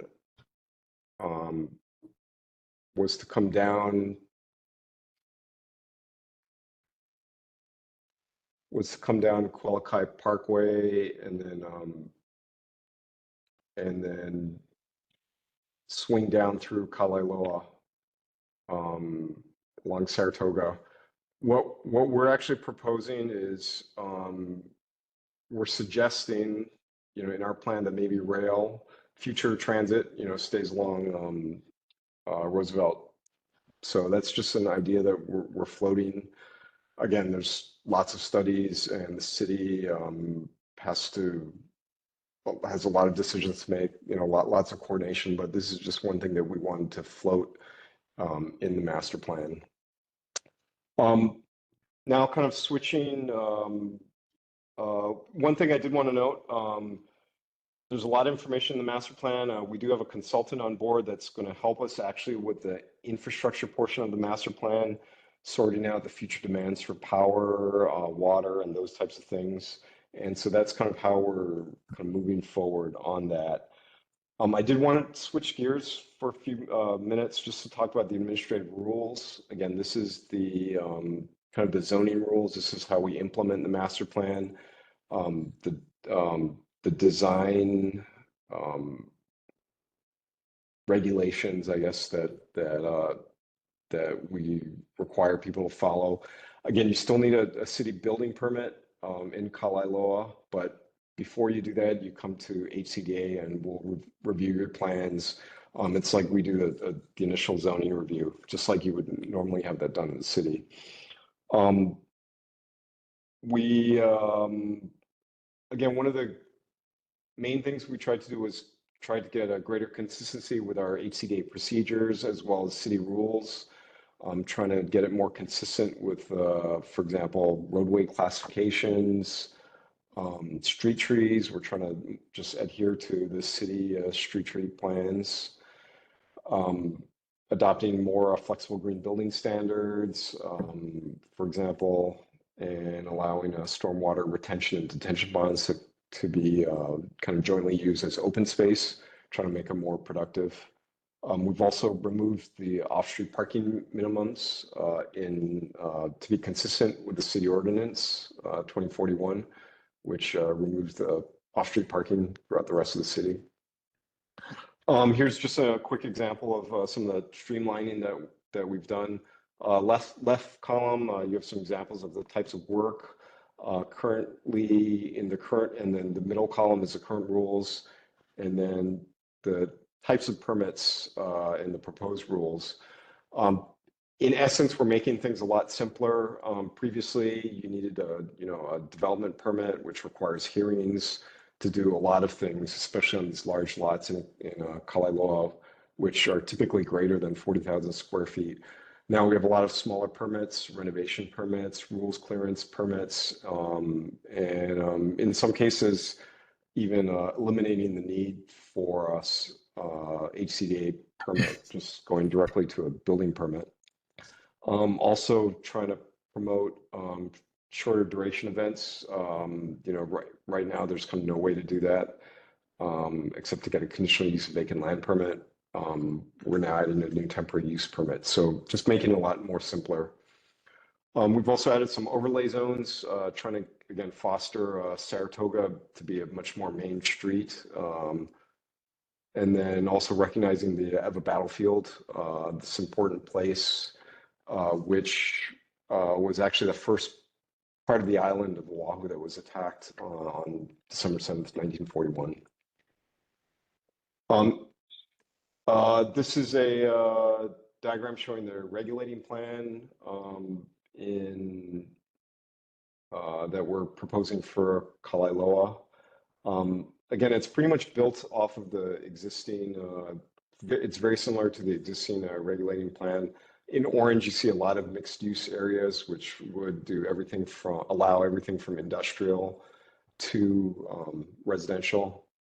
We've added a little more density, this darker purple, along between Roosevelt and Saratoga, maybe to facilitate potential future high-capacity transit along Roosevelt and try to get people kind of into the district, kind of bridging that. We've also added a lot of special districts for the Department of Hawaiian Homelands and the military, kind of recognizing their autonomy. Again, land use tables, we've tried to simplify our presentation of this in the rules. And then the thoroughfare plan, I also just briefly wanted to note that, we still really promote in our plan, we think the Waikea Street extension, on-ramp to the freeway and getting that into district is really important. Some of the previous roadways, though, the east-west roadways, like Saratoga coming across to Geiger, and then Qualikai Parkway coming down north-south into the district. Since the previous plans, the Eva battlefield and the importance of that have been identified. So I think we're proposing that a lot of these right-of-ways get a second look, and that maybe some alternatives start to be looked at. Again, next steps, we have the presentation hearing where you can get more information about the proposed changes on August 7th. Decision-making hearing is scheduled as of now for September 4th. And more information on the, you can download more information about the plan and rules, the current drafts at the website shown on the screen.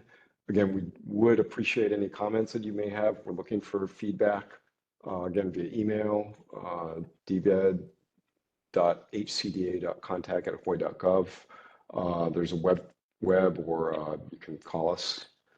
So with that, subject to your questions, I think we'll also try to post the, oh, Francine's got it in the chat. So all the link is in there.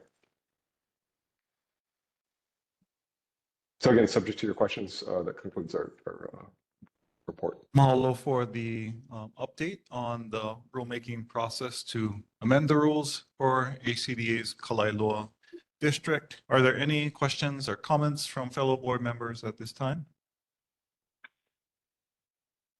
Okay. Chair recognizes board member Michaela Lindstone.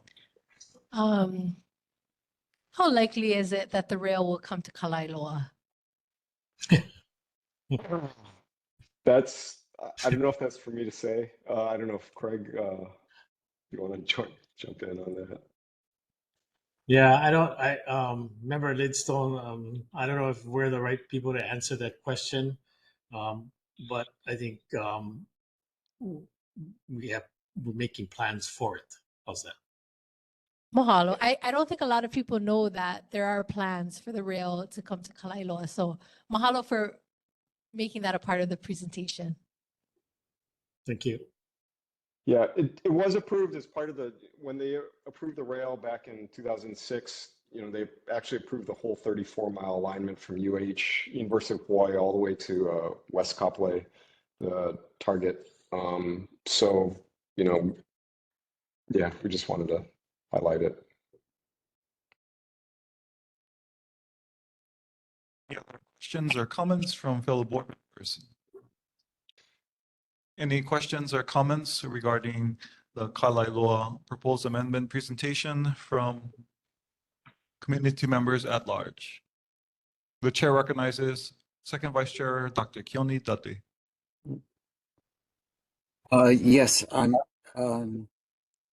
concerned about the racetrack that they are considering putting in on Coral Sea. And I'm sorry, but I missed the first part of the presentation. I was called away. And I'm just wondering, is there any consideration of putting a racetrack in there, which would be near the Eva airfield?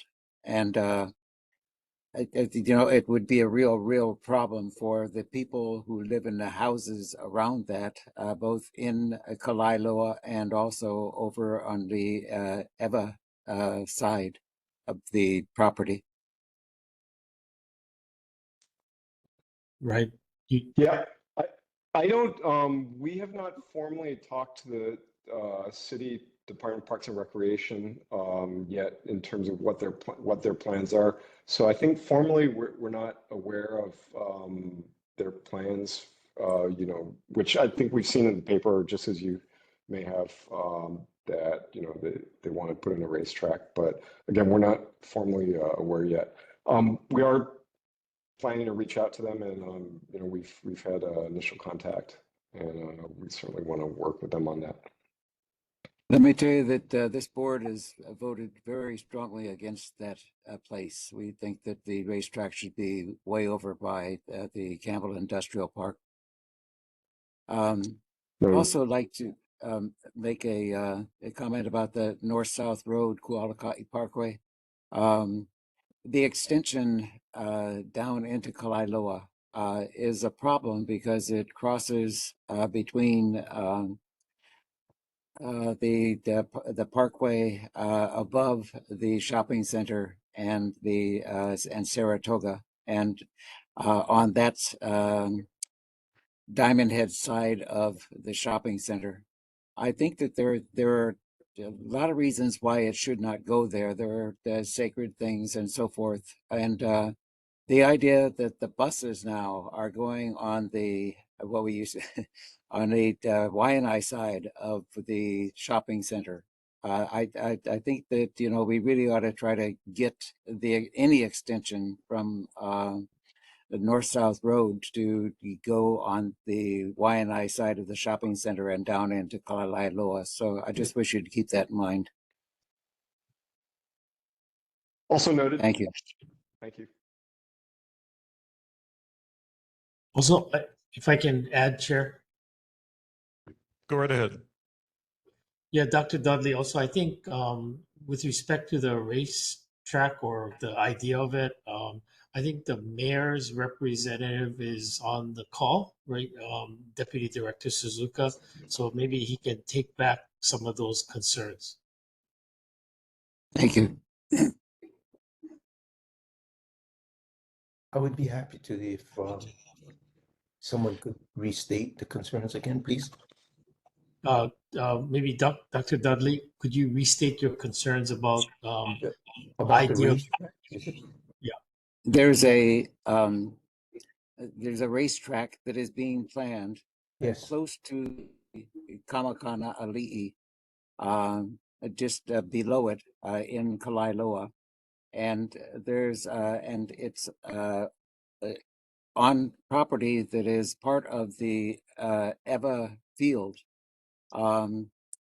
which the city now owns, as I understand it. And the problem is that there are houses very close to that, and both on the Kalailoa property and on the and over the fence in Eva, and it's just it would be just terrible to put a racetrack where those people would be disturbed every week and on Friday nights or Saturday nights, whatever it is, when this board has very strongly said that we want to see the racetrack on the other side of Kalailoa over by the Campbell Industrial Park.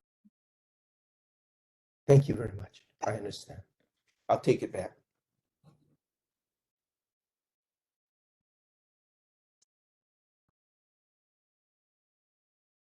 Okay. Any other questions or comments, concerns from fellow board members? Any questions, comments regarding the rulemaking process from the community at large?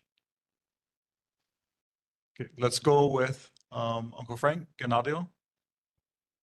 Yes, I just wondered if the city council is aware of the HCDA proposal to change the locally preferred alternative for rail from Saratoga to Roosevelt.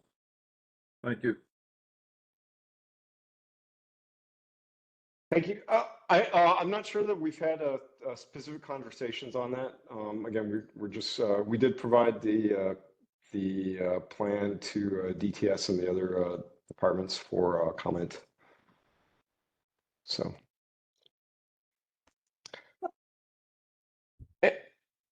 And sorry, Chair Paris, if I may, I did want to add, again,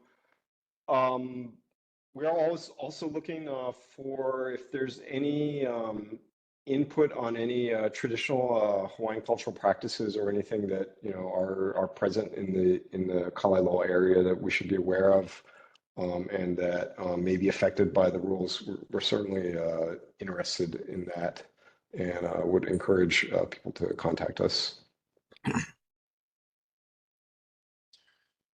Okay, great. Thank now you. let's go to the next community member, Meg Turner.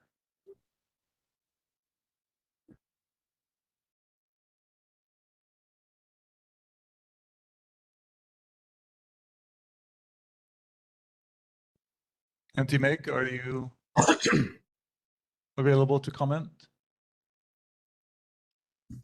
Okay, no problem. Okay, any other community concerns, questions, or comments regarding the proposed rules? Okay, with that, the chair would like to offer a few things in light of what our neighborhood board has passed. in the rulemaking process, is it possible for you to consider utilities being underground as part of your rulemaking process? We've taken a stance on that. Also, the encouragement, if not downright requirement of use of Hawaiian endemic and canoe plants for the Kalaeloa area in all landscaping moving forward.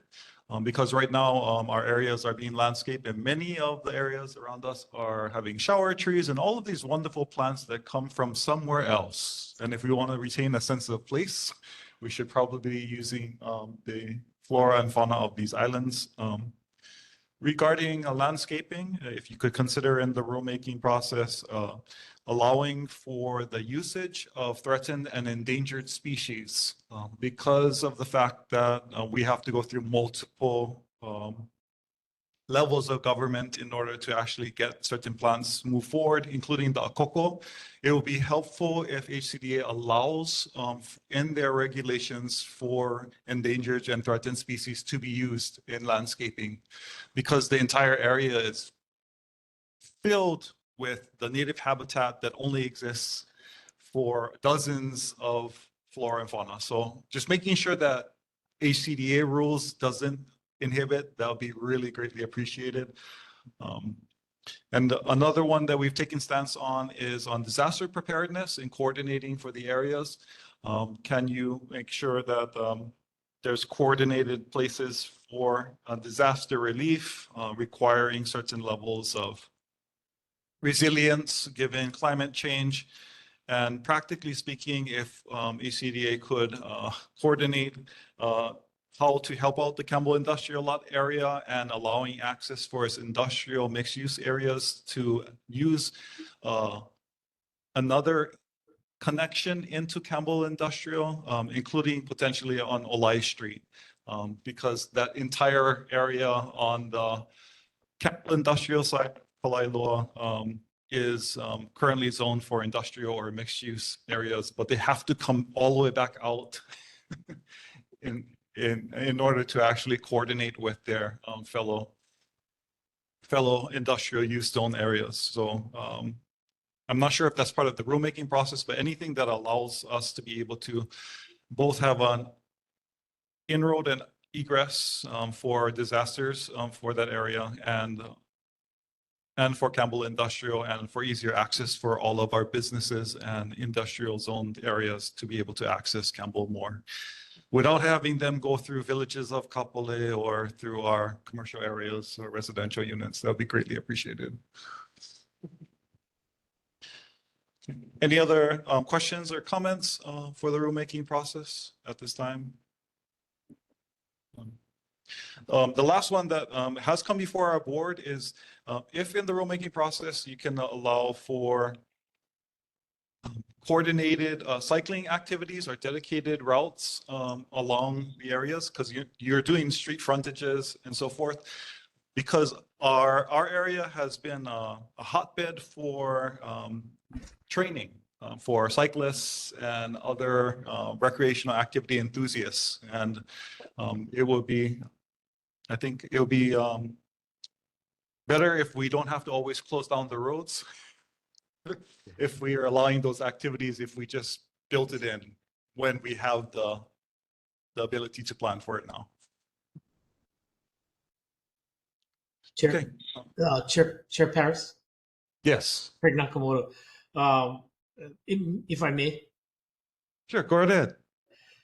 I really appreciate those comments, and I think Ryan and I and the staff will kind of think about all of those comments that you raised.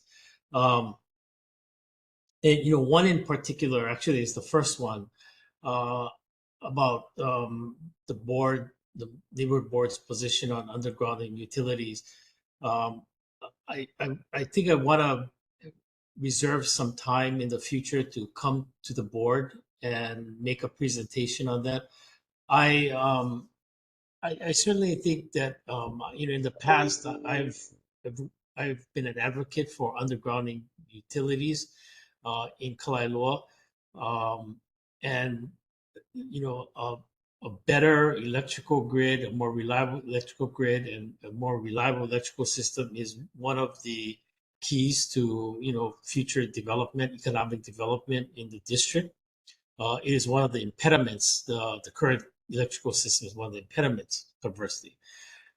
But I'm also acutely aware of, funding, for those electrical improvements, and the difficulty and challenges of getting funding for electrical improvements and other kinds of improvements to the district.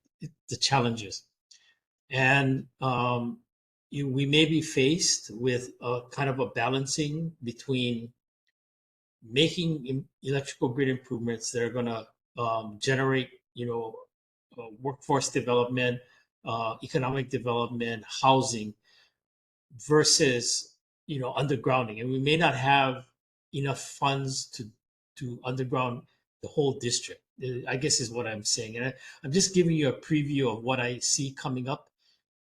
And part of me is, a realist and a pragmatist, and knowing what I'm going to be getting and what I can ultimately build, and balancing those needs. So I think I'd like to, have some time in front of the board when we're ready to make those decisions, and those kind of projects. And as Francine put in the chat, we did, in the budget, there is 12.125 million for Saratoga.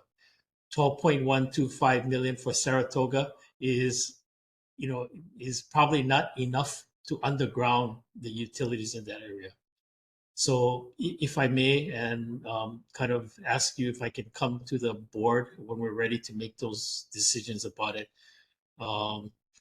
and considering the board's position, just wanted to preview this with you. Mahalo for providing the preview, and absolutely, we'll be welcome you to come and talk story with us. We understand the constraints. We were with you in the trenches before the state legislature to get that $12 million for Saratoga. No pun intended about the trenches, but yeah. But this is a community here feeling like left out.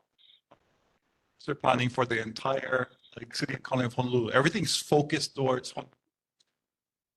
from our infrastructure. Like, we don't even have the rail going Kapolei, and it doesn't make sense. So our community has been on the short end for a lot of the needs that exist. And if we're supposed to be the second city, we should develop well and right from all of the lessons we've learned from Honolulu. And that's the reason why our board has talked about mixed use, about micro. Chair, you kind of your mic is cutting in and out. Sorry. Is this one better? Okay. 100% better. Okay, so our board has been having the conversations for how do we do more with less, right? Like, right now, most of the developers that come before us are doing what they're required to do under the law in order to then focus on their one silo.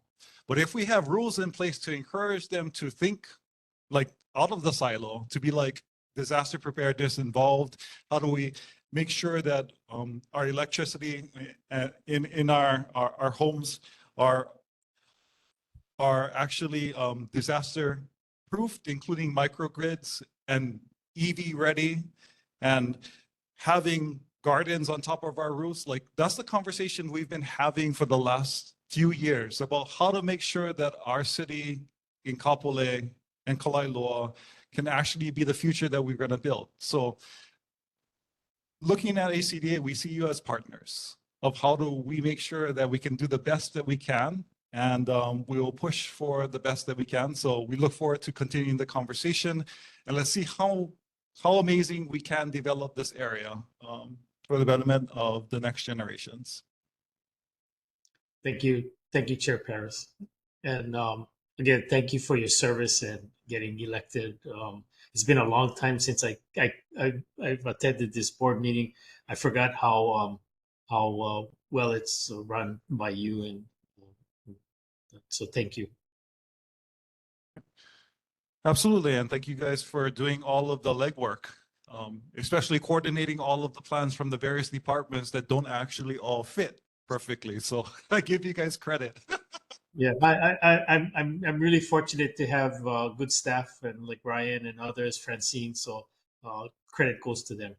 But thank you, Chair. Okay, any last comments, questions for Kalailoa's rules and hopes and dreams for a better tomorrow for Kapolei and the region? Love the 20-minute, 5-minute. It makes perfect sense. Like what you're talking about, front streets is like being able to live, work, and play in the same area. It's like leveraging the area's history for future tourism. It's like coordinating with Ko'olina. I'm like, it makes perfect sense. And the railway that comes in, the old rail, we've had community members say, why don't we just tuck the old rail with the new rail and then like they can get off and jump on? And I was like, it's like, there you so go. let's dream. Okay. Okay. Thank you, Chair. Thank you. Thank you so much for the good work. Mahalo. Any final comments from your team? Thank you. With that, mahalo nui loa, and we look forward to a future meeting with you all to talk about undergrounding or not of utilities. Thank you, Chair. Okay, Chair recognizes Tiare Ta'ala. Aloha, thank you for your presentation. I was just thinking that it would be very impactful if we could be specific with our developers regarding the idea of green design. You know, I think that we've had a lot of greenwashing in the area, people doing the bare minimum. It would be nice to see houses at least orientated to collect passive cooling, all the design principles that we know about and have known about at least en masse in the mainstream for like 20 plus years now. It would be really nice to see, or not even nice, like that's an understatement. It's important that we see some real pro-action here. You know, Ho'opili is in my mind, a very like bare minimum project, you know, trying to sell us more than what they actually have given us. Or try to sell us an idea of giving us more than they had given us. So with Kalailua, it would be nice to see, again, nice being an understatement, us get really rigorous with our developers, setting high bars and holding them to it. The accountability part is huge because otherwise it's all just pie in the sky talk, which we get a lot of from everyone at the outset. So it'd be really nice to see like a accountability element come into play here to make sure our developers are high-minded, and we're not taking any sort of like excuses as to, you know, cost cut budgets or constraints or, you know, blah blah blah blah blah blah. Like we can do it, and we got to find the right people who are willing to do it. So if there's a screening process for your developers and they could show beyond good faith, actually show capacity to meet the guidelines, especially regarding green design, because, you know, sustainability should always be top of our mind in this island community. The fact that they're developing all this much is already negating the idea of sustainability. So we're already like, you know, past the threshold. So what can we do to salvage this idea of sustainability? Mahalo. Thank you, Member Talo. Mahalo, Tiare, for reminding us about our board's talk story about sustainability, disaster preparedness, and making sure that we incorporate our ancient wisdom from Hawaii, from our ancient Hawaiian civilization that was able to flourish without having mats and containers coming over. So can we put those design principles into effect in Kalailua? And that will be greatly appreciated. Okay, with that, we now go to our next presentation, an update on Kapolei mixed-use development affordable housing project with High Ridge, Costa, Chris, the Sheriff, and Foreign Partners.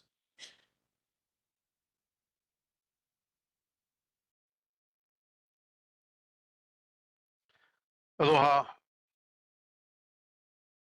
Aloha.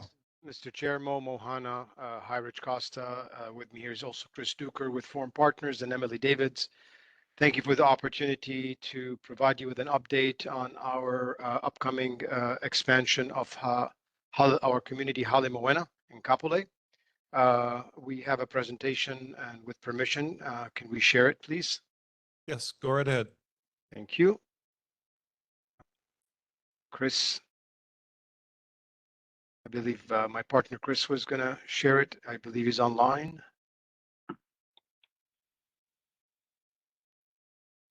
Okay.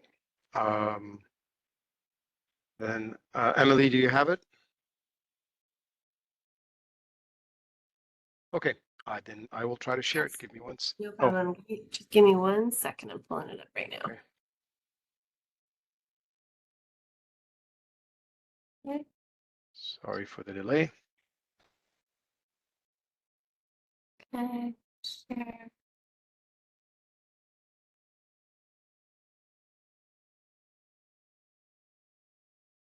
Okay.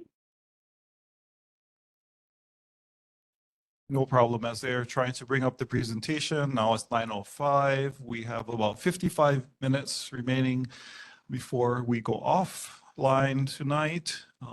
Have this presentation and another afterwards by PAR Hawaii, a new renewable energy project. And then we have community board concerns, and then finally committee reports that will be given. But we have no business, so all of tonight is presentations. Okay. Thank you for your patience. As you know, our community, Hale Moena, we have a Kupuna Tower and a Ohana Tower that have been completed. The Kupuna original tower was 153 units, senior, and the Ohana Tower is 143. All of them are affordable from 30 to 60% of the area median income. Pleased to report that as of today, they're all 100% occupied and with over 1,200 names on the waiting list currently for these for additional units. Next slide, please.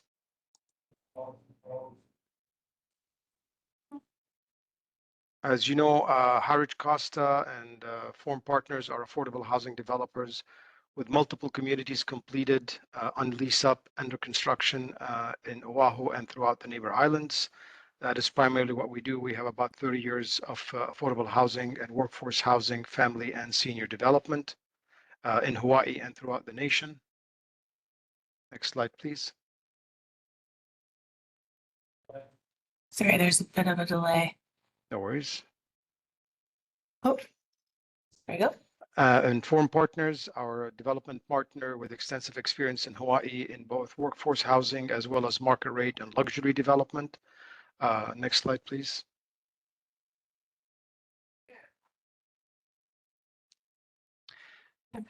And we also partner with a local nonprofit affordable housing and economic development foundation that helps us secure a variety of programs that we have at our communities from by participating and collaborating with local nonprofits.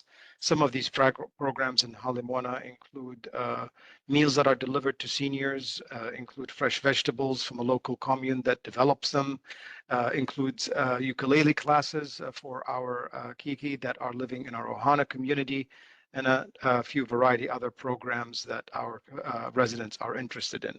Next slide, please.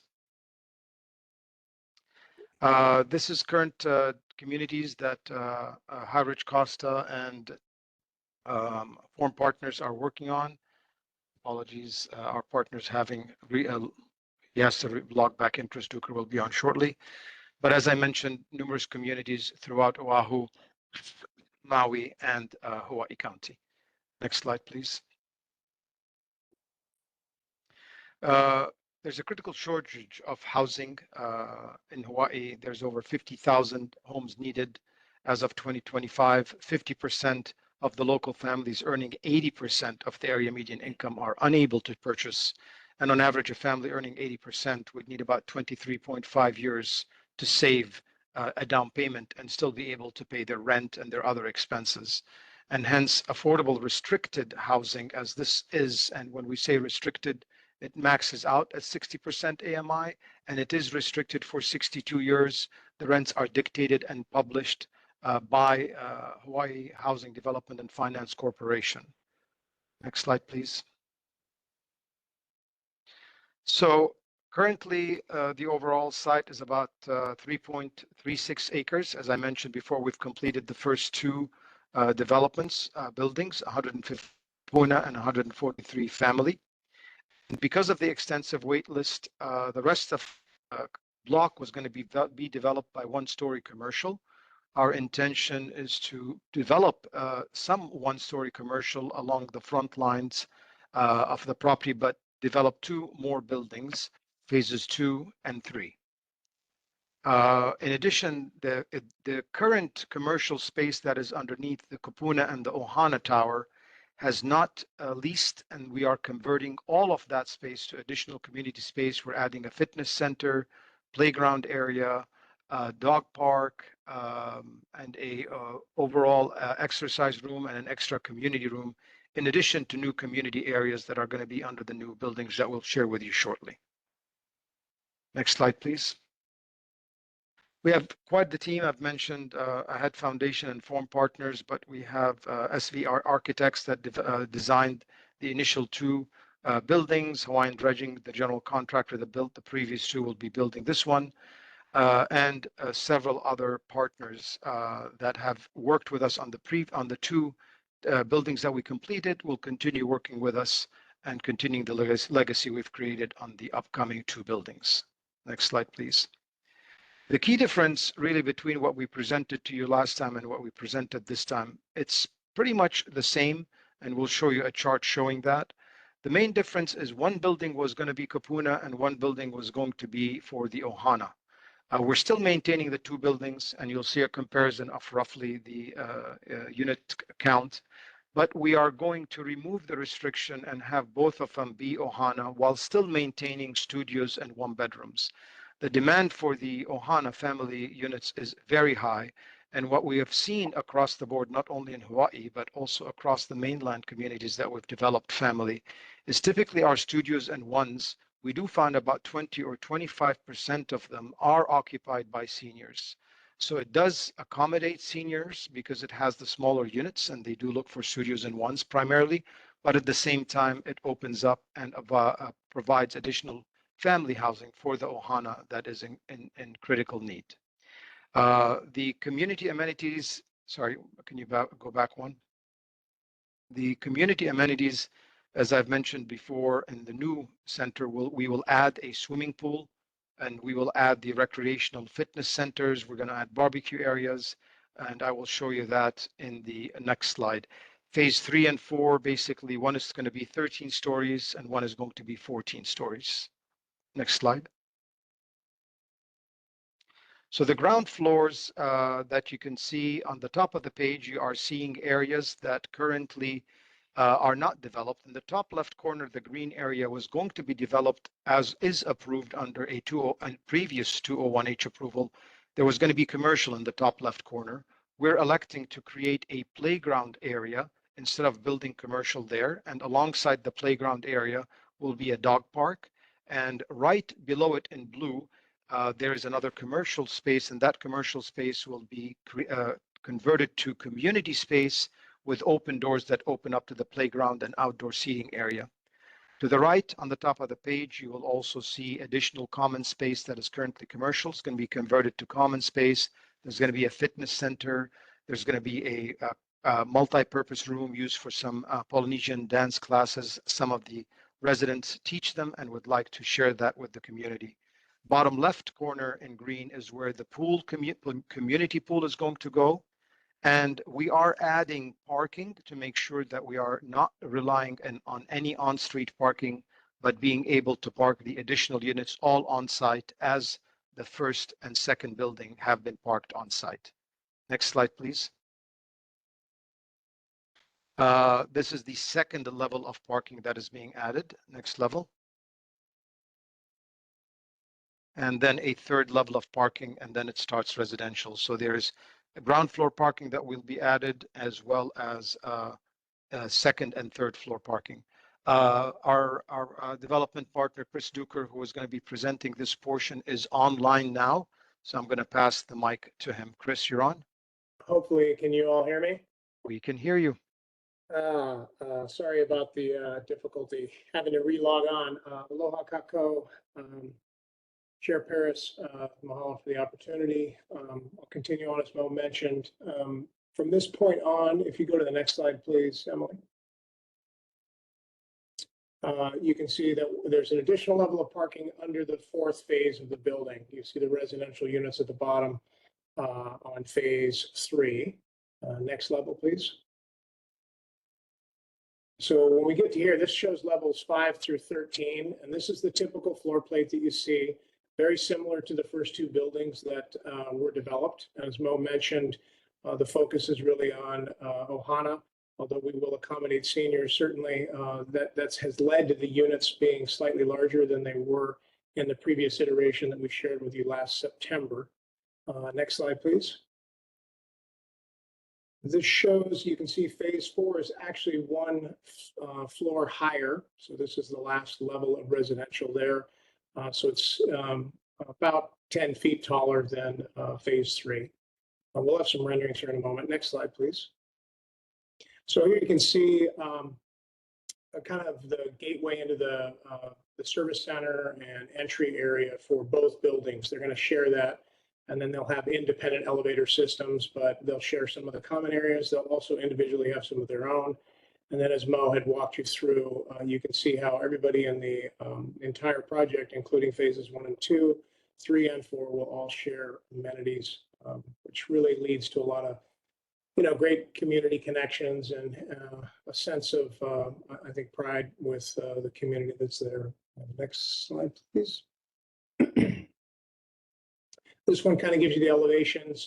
We're still fine-tuning some of the coloring, but it gives you an idea. The hope was, and what we strive to do, is to have the buildings look similar, but also have some differences, so they didn't all look like the same building. So there's some elements that we've picked up that they share from phase 1 and 2, but there's also some differentiation, as you can see. Next slide, please. So you can see here, you start to see the areas that we are adding amenities. This is sort of the Eva Makai portion corner of the block. And we've got a swimming pool area, and you can see, obviously we'll have outdoor barbecues, picnic area. When we shared this with the residents, obviously the kids in the community just went crazy, are very excited about, having a pool.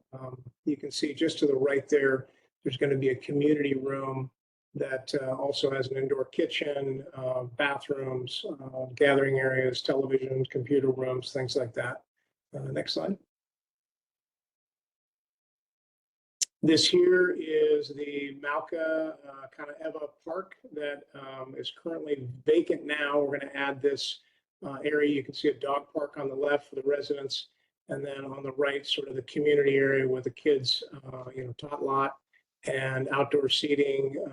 And then inside that room, which is the former commercial area that never really leased up, we're going to build another community center. Next slide. With a kitchen and television area, seating and gathering, computer room, things like that. Next slide. And then this is the fitness center Mo had mentioned on the Makai side of the property, where the vacant commercial is now. That's going to service all of the residents in the community. Next slide. This is just to give kind of a contextual view of, obviously we have the first 2 buildings there, the first phase. You go to the next slide, shows what it's going to look like when the next 2 come. You see, we think it fits and is very similar to what we've already developed there. Better shot here, thank you. And I think that might be, this one, Mo, you want to? Sure. So as I mentioned earlier, all of the units in even the new additional phases will be restricted to families or seniors that are within the 30% to 60% area median income. The area median income is published and is dictated to us, so they cannot exceed that number, but they can be lower than that number, but that is the max number. And we are sharing a scale on the top that shows you the different professions that are within that income range. There is no project-based subsidy. This is truly workforce housing, meaning every resident must qualify on their own. They would have to provide their own source of local income in order to be able to pay the rent. Nobody else can become a guarantor, because otherwise it would be added to the income or assets and it would disqualify them. We run standard credit checks, we run standard background checks, and it's really been a very successful community, and we will continue doing that. So next slide, please.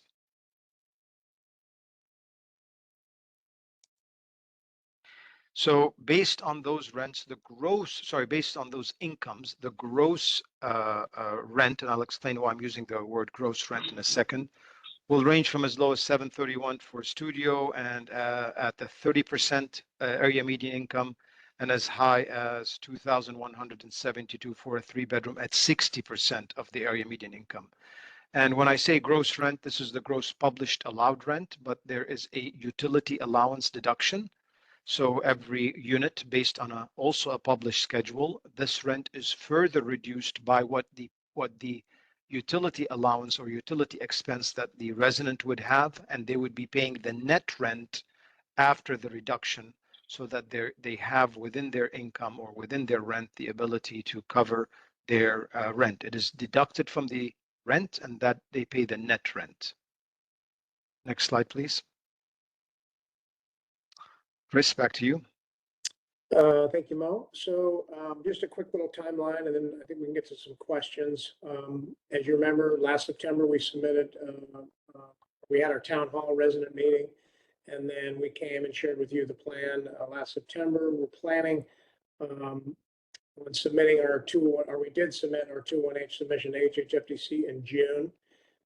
Tonight, we're updating you all, and we're continuing to meet with the residents and stakeholders. We're expecting sometime in the third quarter, we'll be in front of the HHFDC board on the 201H application for the entitlements. Assuming that goes well, then they will pass that along to the city council, again, third quarter of this year. And knock on wood, if we receive our approvals, we would be submitting our financing applications to HHFDC in February of next year. And if we are so deemed approved and receive an award, that would happen roughly about a year from now, August of 2025. And our hope is that we'd retain permits, building permits, we could actually start construction third quarter of 2026 and commence construction in the fourth quarter of 2027. Mahalo, and we're happy to answer any questions from anyone in the community. Chair, board members. Okay. Mahalo nui loa for the presentation and update on the projects. Are there any questions or comments from fellow board members? Chair recognizes Board Member Makakilo Linstone. For the update, and I remember you were here, I think in September. The one thing is that I live in this community, so I know people who live in Hale, Moana, and I'll be honest with you. Those that I know that live in Hale, Moana, their comments are that it's hot, it's dirty, and it's unsafe. And that's just being honest with you because I live here in this community. So my question to you is, what community stakeholders are you meeting with for this project? So if I may, we've had, and I've personally met with both the seniors, and I've met with the Ohanas. We've met with them several times. Council Member Topola attended a couple of the meetings also. And what we have is, unfortunately, a number of a few of the residents that are not complying with the rules. So they are making damage or causing some difficulty and problems to other members within the community. So we started having community resident meetings with the various community members to highlight those issues to others, to see what we can do about creating a community association in order to address and have outreach between them and themselves. I'd invite the board to attend, any of the members to attend in the next resident meeting. And unfortunately, 90% of the comment starts with, so-and-so did not leave the door open, or so-and-so let somebody in, or so-and-so did not pick up after their dogs. And so we continue to work with those residents to make sure that they adhere to the rules of respecting their neighbors and respecting the community that they live in. We continue to have staff and maintenance clean up and do everything that is necessary. But I'd be more than glad to provide the board with a tour to see it for their own. The property is very well maintained by a professional property management company called Michael's Property Management. We don't manage ourselves directly. We visit the site on a regular basis, and we do meet with residents to make sure that their concerns are addressed. So we take those concerns very seriously. These are long-term ownership for us. They're not short-term ownership. We typically are owners for 15, 20, 25 years. So next time I do go for the resident meeting, I will highlight that this was mentioned at the board and see if there is new issues. We've dealt with security by adding a what's called a 24-hour stealth system that has cameras, especially in the stairwells, where people were allowing non-residents access to their stairwells, actually providing them food, letting them into their units. That has cut down on that problem significantly. The cameras have also, residents refuse to sign in visitors if they're not allowed to be there. Most residents comply, some residents don't comply. Therefore, again, we have the cameras to see where those visitors go, if they're truly visitors or not. So we do have some challenges with some of the residents, but the majority are good, hardworking people that really are looking to make this a home. But we will continue our meetings with them and trying to do our best to be fair, that it's a home. It's not a police, a police type community, but also addressing the concerns of the other residents who are following the rules and making it into the home that they love and desire. I might add too, really quick on the comment about it being hot. All of the units in phase 3 and 4 are going to have air conditioning within the units. That's one of the things that we'd heard from the residents from the first 2 phases, and so we're incorporating that. Mahalo. Any other questions, comments, concerns from fellow board members? Chair recognizes Second Vice Chair Dr. Keone Dudley.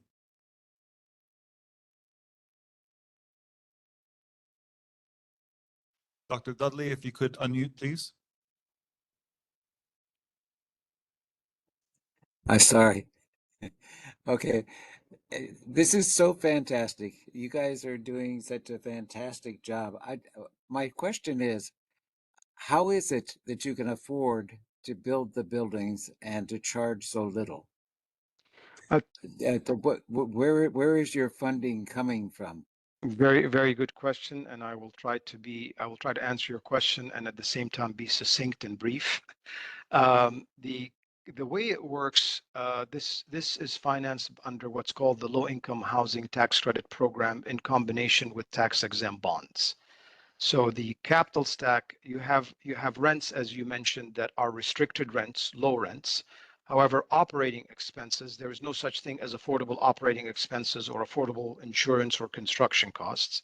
But the result is a reduced net operating income that only can afford a relatively smaller mortgage than a typical development of this site. However, we apply for HHFDC and we get allocated tax-exempt bonds coupled by what's called federal tax credits and state tax credits that we in turn sell to institutional investors. Those investors invest in the tax credits over a 15 period of time, and unlike market rate equity, the tax credits remain with the property and there is no requirement like a market rate investor to pay them or pay a pref because they're getting the benefit off of their tax credits over a 10-year. So that closes that gap. Additionally, the state of Hawaii has created a program called Revolving Housing Rental Fund, which closes the gap in the total capital stack to address the total construction cost. And those funds are typically provided to the state anywhere between 1% to 3% simple interest and are paid out of available cash flow, not out of the hard payment that affects the loan. So it's a very unique funding program. It is oversubscribed. I think in the timeline that Chris showed, we do apply and hope for an award. It is oversubscribed because of the demand for affordable housing. And sometimes we have to apply 1 year and apply a second year to be lucky enough to get an allocation. But it is that unique program that finances close to 100% of new construction affordable housing in the state of Hawaii. Wow. Thank you. Great question. Any other questions, comments, or concerns from fellow board members? Any questions, comments, or concerns from the community at large?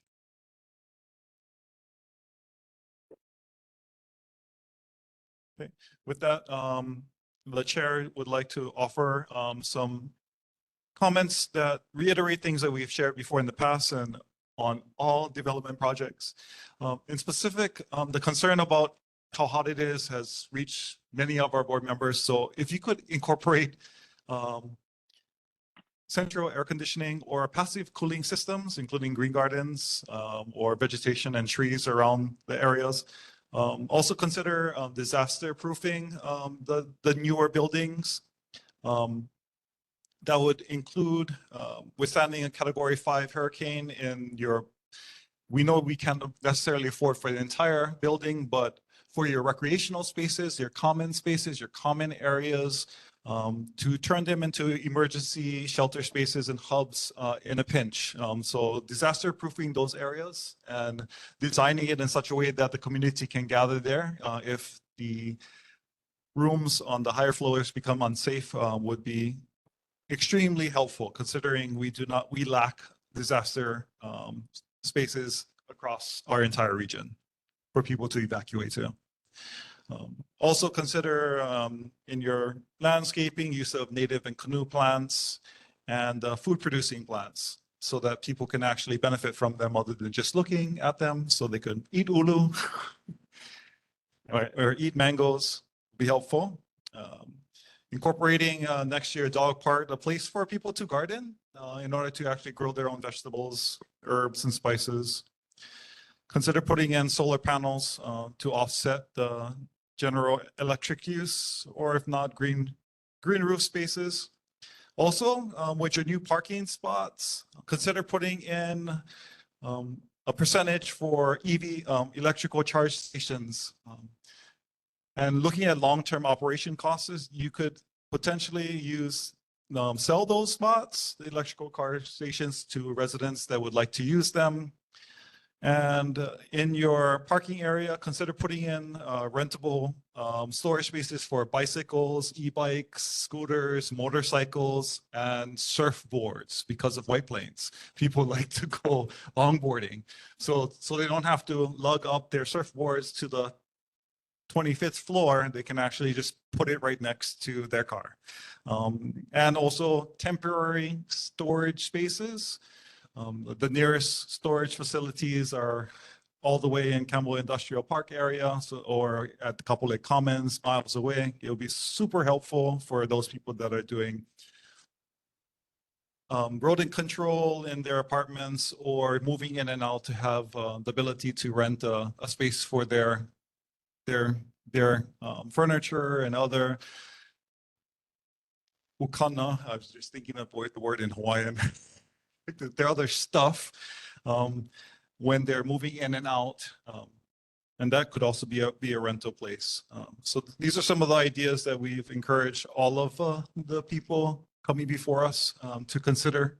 And the last one is, if it's feasible, putting in a gray water system and putting in catchment systems and cisterns for emergency catchment of water, because we're on the Everplain. And if there's a disaster, it will be good to have water on site and making sure that it's linked to the swimming pool as a potential place for getting water would be good. And consider also putting on a gray water treatment on site so that they can be used for irrigation and not just have to use potable water for your irrigation. So mahalo, and please consider these things as you guys move forward in your planning and development of the new 2 towers. Thank you. Great suggestions. We will look at them carefully. Fortunately, some of them are included. Solar panels, bike stations, surf one I like very much. Community gardens, we've included that in the previous phases. We'll also try to include it in this one, and we'll definitely take the other ideas under serious consideration. Thank you for sharing those with us. Not a problem. We know that the priority is to get affordable homes for our community, but part of living in a community is having a high quality of life, and we want to make sure that our community members are not suffering just to live in Hawaii. Wholeheartedly agree, hence the amenities. And some people point to us and say, really, a pool and an affordable housing? Yes. You know, kids are kids. It doesn't matter. We want to provide the amenities. Awesome. Thank you guys for the good work, and keep on keeping on. Appreciate you Mahalo. guys being here with us tonight. Thank you for allowing us. Bye-bye. Okay, everyone, we are now with our final presentation for the evening with PAR Hawaii New Renewable Energy Project.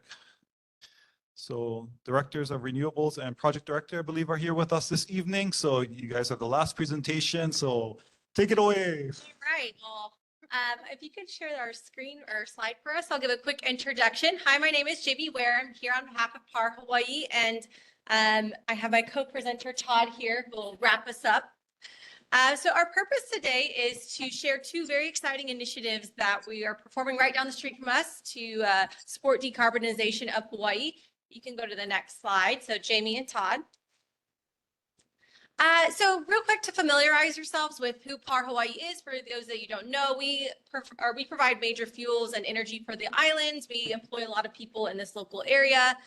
And you also see us out in the community with different volunteer services. And the one core value that I wanted to highlight was creativity, because I think this approach we're taking for renewable fuels really highlights our application towards that core value. Okay, so our two projects that we are actively working on are the Renewable Hydrotreater Project, or RHT. That's the project that I'm currently leading, and that is converting one of our existing fossil fuel units to renewable fuels. It'll deliver 1.4 million barrels of renewable fuel per year, and that includes SAF, diesel, renewable diesel, and naphtha, and that will come online next year. So very exciting. Our second project, which Todd will introduce later, is our renewable cogen project, and that will produce 33.9 megawatts of electricity using renewable fuel source, some produced from the RHT project, and that would be online in 2027. Okay, so this is my project that I am actively working on with a number of team members. That's a 3D model of the unit. But just real quick facts, it's a $90 million investment from PAR to convert an existing fossil unit to renewable energy or renewable fuel sources. Our feedstocks would include things like soybean oil, camelina oil, used cooking oil, beef tallow or beef fats. And I already mentioned we'll be delivering renewable naphtha, diesel, and sustainable aviation fuel. We anticipate starting up June, July of next year, construction to start later this year. And then one thing, we've already actually started construction of our renewable renewable feed tanks. So top right corner is our tanks that will begin importing renewable feedstocks to the Hawaiian Islands or collecting it from Hawaii grown. We have partnered with Pono Pacific, which is a local company that is conducting field trials on 6 different sites throughout 4 islands here in Hawaii to determine if we can grow local feedstocks to support this. And lastly, this is my baby. This is our 3D model of our new unit. I would love to talk about all the technical details and engineering that went behind this, but to spare you guys, I will just conclude on this aspect of the project that it is a big privilege to get to support renewable initiatives here in Hawaii. And while it's just me and Todd here today, there's an entire army and team of people that work and live here on Kapolei trying to make this dream a reality. So with that, I'll hand it over to Todd, and then we can open up for questions. Next slide. Thank you, Jamie. So the project that I want to talk about is a renewable combined heat and power project. Scope involves constructing a cogeneration unit that will produce approximately 33.9 megawatts of electricity using renewable fuels produced at the refinery. It'll support Hawaiian Electric's goals of achieving 100% renewable energy by 2045. And it is considered a firm energy project, which means that it can be dispatched by HECO at any time. And it's not, it will complement all of Hawaiian Electric's resources in a way that is not weather dependent. Like, for example, wind and solar, which are weather dependent. Next slide, please. Project timeline, 2024 is going to be focused on working on the interconnection with Hawaiian Electric and negotiating the power purchase agreement. In 2025, we anticipate executing that PPA or power purchase agreement and working through the approval process of the Public Utilities Commission. 2026, 2027 is where the procurement and construction of the facility happens, as well as connecting or completing the interconnection to Hawaiian Electric's grid. We anticipate going commercial operations in 2027. Next slide. Project benefits, just a recap. The project will produce both renewable electricity and steam from a cogeneration unit. When you talk about cogeneration, it means making two products, so electricity and steam. Steam will be used by the refinery. We're going to generate 30 plus megawatts of renewable electricity. That's enough power to power up 30,000 homes. So that's a quick summary of the renewable combined heat and power project. That's the last slide. We try to make it quick. Any questions that you folks have for us? Mahalo for the presentation. So questions, concerns, and comments from fellow board members. Board member Matthew Kong. Hi, sorry, I got lost on the renewable fuel part. So are you using, I heard like seed oils in there, and so is that from the community or is that from like commercial companies that come by and drop off these old resources and then you turn that into renewable fuel? Yeah, so I think the first question was, what's the feedstock source? And bioseed oils such as soybean oil, camelina, corn oil. And then I think your second question was where will we source it from? We have partnered with a local company to analyze how much we can gather from the islands if we were to partner with ag. Aspirationally, about 15% of our feedstock could come from farmers on the island, but we would still need to import. So Argentina has a lot of soybean oil fields and they crush the soybeans there and also develop the oil. So it'd be a ship coming into Barge Harbor with raw vegetable oil, similar to what you find on your cooking shelf in the grocery store. And so we would import that. Oh, that's really neat. Yeah. I mean, you could turn a lot of these things into, well, anything that can be combustible, like you could even turn just old produce and you collect the gases and you can turn that into different fuel sources. And I mean, if you already have partnerships, is it open to the community to have to drop off food they're throwing away or? So we want to use used cooking oil where possible because that actually is the best for lower carbon intensity for the unit. So there would be opportunities to collect. I don't think it'd be from a community coming to drop it off, but maybe from a larger collection facility. Our initial base case is soybean oil because that's the easiest to run, but then we'd want to expand it to other fuel sources. I know there's like a butcher, or we can get beef tallow or beef fat from the butchers. That's something we could source locally in smaller percentages though. Yeah. That's awesome. It's wild stuff. It's great. Farm to fuel. So. Any other questions, comments, or concerns from fellow board members? Awesome. I was just hearing fast food restaurants dropping off oil. So I was like, we got a whole bunch of those that could. Okay. Yeah. Thank you so much for the opportunity. Appreciate it. Yeah. Any questions, comments, or concerns from the community at large? Hearing none, the only thing I think that is applicable to you all is if you do landscaping on top of the properties because of the development, consider canoe plants, native species. And we have a resolution that outlines all of the different plants that are native to the area that you could consider using. Okay. Keep up the good work. Mahalo. Thank you for being here. Thank you. Now we're on community board concerns and announcements. Fellow board members, anything to announce, anything to share, any concerns that you wish to bring up that we should agendize in the future, considering we are at 9:43. Yeah. The chair recognizes a second vice chair, Dr. Kyoni Dudley. I just want to thank the board for your allowing a second chair and for putting me in it. I really, it was a complete surprise, and I really thank you very much. I find it just amazing. So thank you. Any other announcements, comments, questions from the board that you wish to share with everyone? Hearing none, let's go to the community at large. Any announcements, community members that you wish to make at this time? Going once, going twice, going 3 times. Great. Okay, we have Tiale Ta'ala. Go right ahead, board member. Dr. Dudley, don't be surprised that you're asked to still continue to serve. Thank you for all of your many years of service. We couldn't do what we do without you, so thank you. Thank you. Chair recognizes board member Mick Ferrera. Yeah, I was just wondering, are we going to have a candidate forum this go around in the elections? We used to have, yes, Dr. Dudley, we used to have candidate forums where we would have the various candidates running for different offices do a presentation that our online people, well, back then we didn't have online, but we have quite a few people online now. And I thought it might be good to be able to have a candidate forum once again.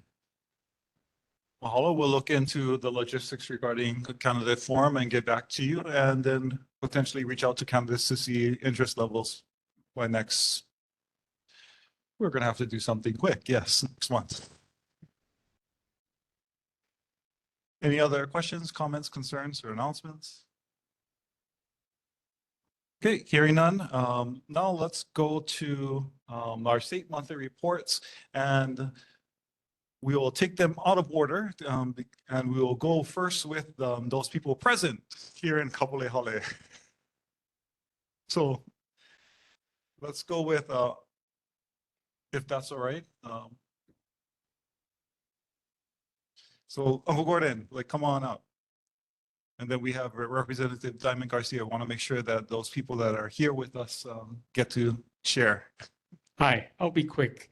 Good evening, Chair, board members, and fellow West Oahu residents. Gordon Pang, Governor's representative to your board, and by day, Housing Information Officer for the Hawaii Housing Finance and Development Corporation. Boy, I almost forgot myself what the acronym stands for. But I did want to point out that, yeah, you know, Dr. Dudley asked how Hale Moana was built with and allows for such lower rents. And yes, LIHTC is a program that we run, and along with the Rental Housing Trust Fund that Mr. Mohana also mentioned. But I gotta say, it takes a lot of money. It is way oversubscribed. You know, only less than half of the folks who apply with us actually get the money. So please go to the legislature, tell them, you know, hey, this is important. We know it takes money, but affordable housing is important. So help us out that way, if you don't mind. Okay, thank you. That's it. I don't have any real reports. If you guys have anything you want me to take back, I am very happy to do homework and bring it back next month. Malo, thank you so much. And as part of homework, oh, sorry, before anybody have questions, concerns from the board, community members.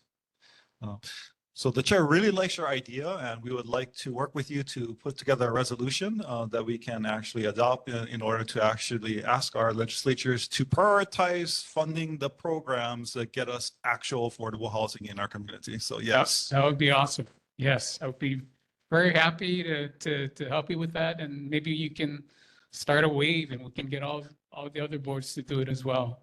Thank you. Yep. Appreciate it. Sounds good. Yeah, thanks. Okay, now let's go to one online, and then let's go with Senator Gabbard's office. Meg Turner, still with us? Not hearing from Meg. Let's go now online to Senator Shimabukuro's office. Okay. Well, if you all get back to us before we're done, just give Logan a chat message and we'll get you back up. And now let's go back in person and welcome up our Honorable Representative Diamond Garcia. Hello, Chair, aloha board. Congratulations on your new appointments or positions. Just a few updates. A couple weekends ago, we held our event, a joint event with my office and the Hale Community Association Neighborhood Security Watches. It was a taking back our neighborhood event. The Ho'omaka Marketplace 7-Eleven about 3 weeks ago now was robbed at gunpoint. 3 minors robbed it. The cops made arrests within 4 or 5 hours, found at the Hampton Inn. The following day, they were both released pending investigation, and they both had prior incidents with terroristic threatening, burglary, assault. So it seems like that revolving door is going on and on. So residents reached out, they feel unsafe. And so we brought in non-lethal weapon experts. So these are Kupuna residents who want to have some protection for themselves and their families. And so these are things like the burner guns, pepper guns, things of that sort, non-lethal weapons to protect themselves as crime is on the rise. We also received some complaints near the Kanahili homestead, the back area near the canal. There's a big open hole in the fence where lots of homeless were going in and out and doing lots of drugs down there, fireworks down there, causing big noise and issues. So UH West Oahu was notified, and they'll be making the repairs, I believe, next week. So that's pretty much it. Any questions? Thank you, Representative. Are there any questions, comments, or concerns? Chair recognizes Board Member Tiali Ta'ala. Oh, hey, I was just saying that Meg Turner from Senator Gabbard's office, she actually put her update in the chat in case anyone missed it. Her mic still isn't working. Thank you. Okay, thank you. Any other questions, comments, or concerns to bring to Representative Diamond Garcia at this time? Chair recognizes Board Member Michaela Lindstone. Mahalo. I'll share something. I just want to mahalo Representative Garcia. Also, Senator Gabbard and Councilmember Tupola, who've, first of all, brought the crime town hall to our community and have been really pushing out community initiatives to fight crime, because crime is a huge issue. And the homeless issue is getting bigger. It's bigger than we know. And that's one of the reasons I was a little disappointed with HPD that it wasn't in their presentation, because transparency should, we really look up to HPD. I look up to HPD. And that was a huge oversight. An escapee escaped, or a criminal escaped from our police department. That should be part of the report, to just share with the community, this is what happened. We're still, but share it. Don't just ignore it. We've got to know, crime is on everyone's mind. And I just really mahalo you and everyone else out there who's really putting this at the forefront, because it's a bigger issue than we think. Mahalo. Thank you. And just on that subject on crime, this morning there was the police department sent out a sketch of a potential perpetrator who almost kidnapped 2 minors in the Eva Villages area this morning. So he tried to lure them in with candy. One ran away, one was grabbed, the other one hit him, he ran away. And so cops are looking for him now. So this whole sex trafficking thing is very much alive and well in West Oahu. The highest rate statewide is happening right here in West Oahu. So please stay vigilant and watch your children. Yeah, thank you. Any other questions, comments, or concerns for Honorable Representative Diamond Garcia from the community or fellow board members?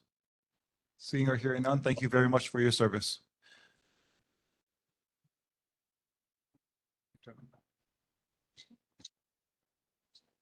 Okay.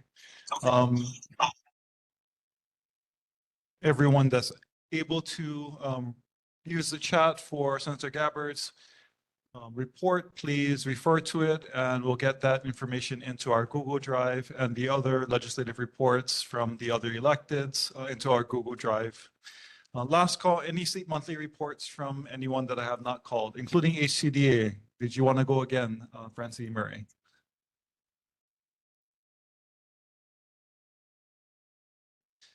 Okay, hearing none, we are complete with state monthly reports.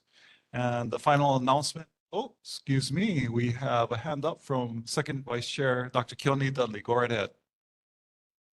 I did wanted to say the 1-hour TV program on hurricanes I'm finally working on that again. We do expect to show it 6 or 8 times in August. And we've have KHON and KHII and KITV and KK Kiku, all interested in looking at and in showing it. We could use more advertisers to help us not have to pay so much for it. It's going to cost about $30,000. So if anybody knows anybody who is interested in advertising to something about hurricanes that could be to their advantage too, we would sure like to do it. Thank you, Dr. Keone Dudley, for the Environmental Justice Committee's update on the disaster preparedness and hurricane special that we have diligently put together. Amazing information through our board and your efforts.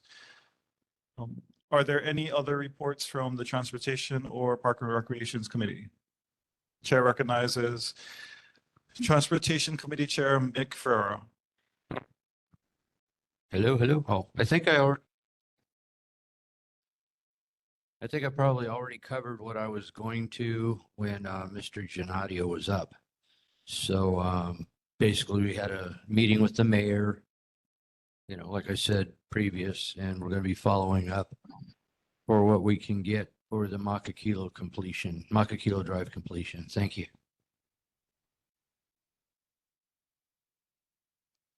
I'll share for parks. Basically, there's trash everywhere in our parks. And the trash hasn't been picked up because DPR is short of trucks. Their garbage trucks need maintenance. And so they haven't been able to get to our parks to pick up our trash. So if you see a substantial amount of trash being left at our parks, that's the reason why. So I really just encourage people who use the parks, the trash you make, please take. Let's just help DPR out. I know we have a lot to say about DPR, but just for this time, they're going to try to hire 18 more people to help with this situation. I feel like this only happens on the west side. I feel like this is a west side problem. This doesn't happen anywhere else in our islands, but at our parks here on the west side. But we do have a trash problem in our parks. Parks is not able to pick up the trash right now. So whatever trash you make, please take it with you. That would really help. Mahalo.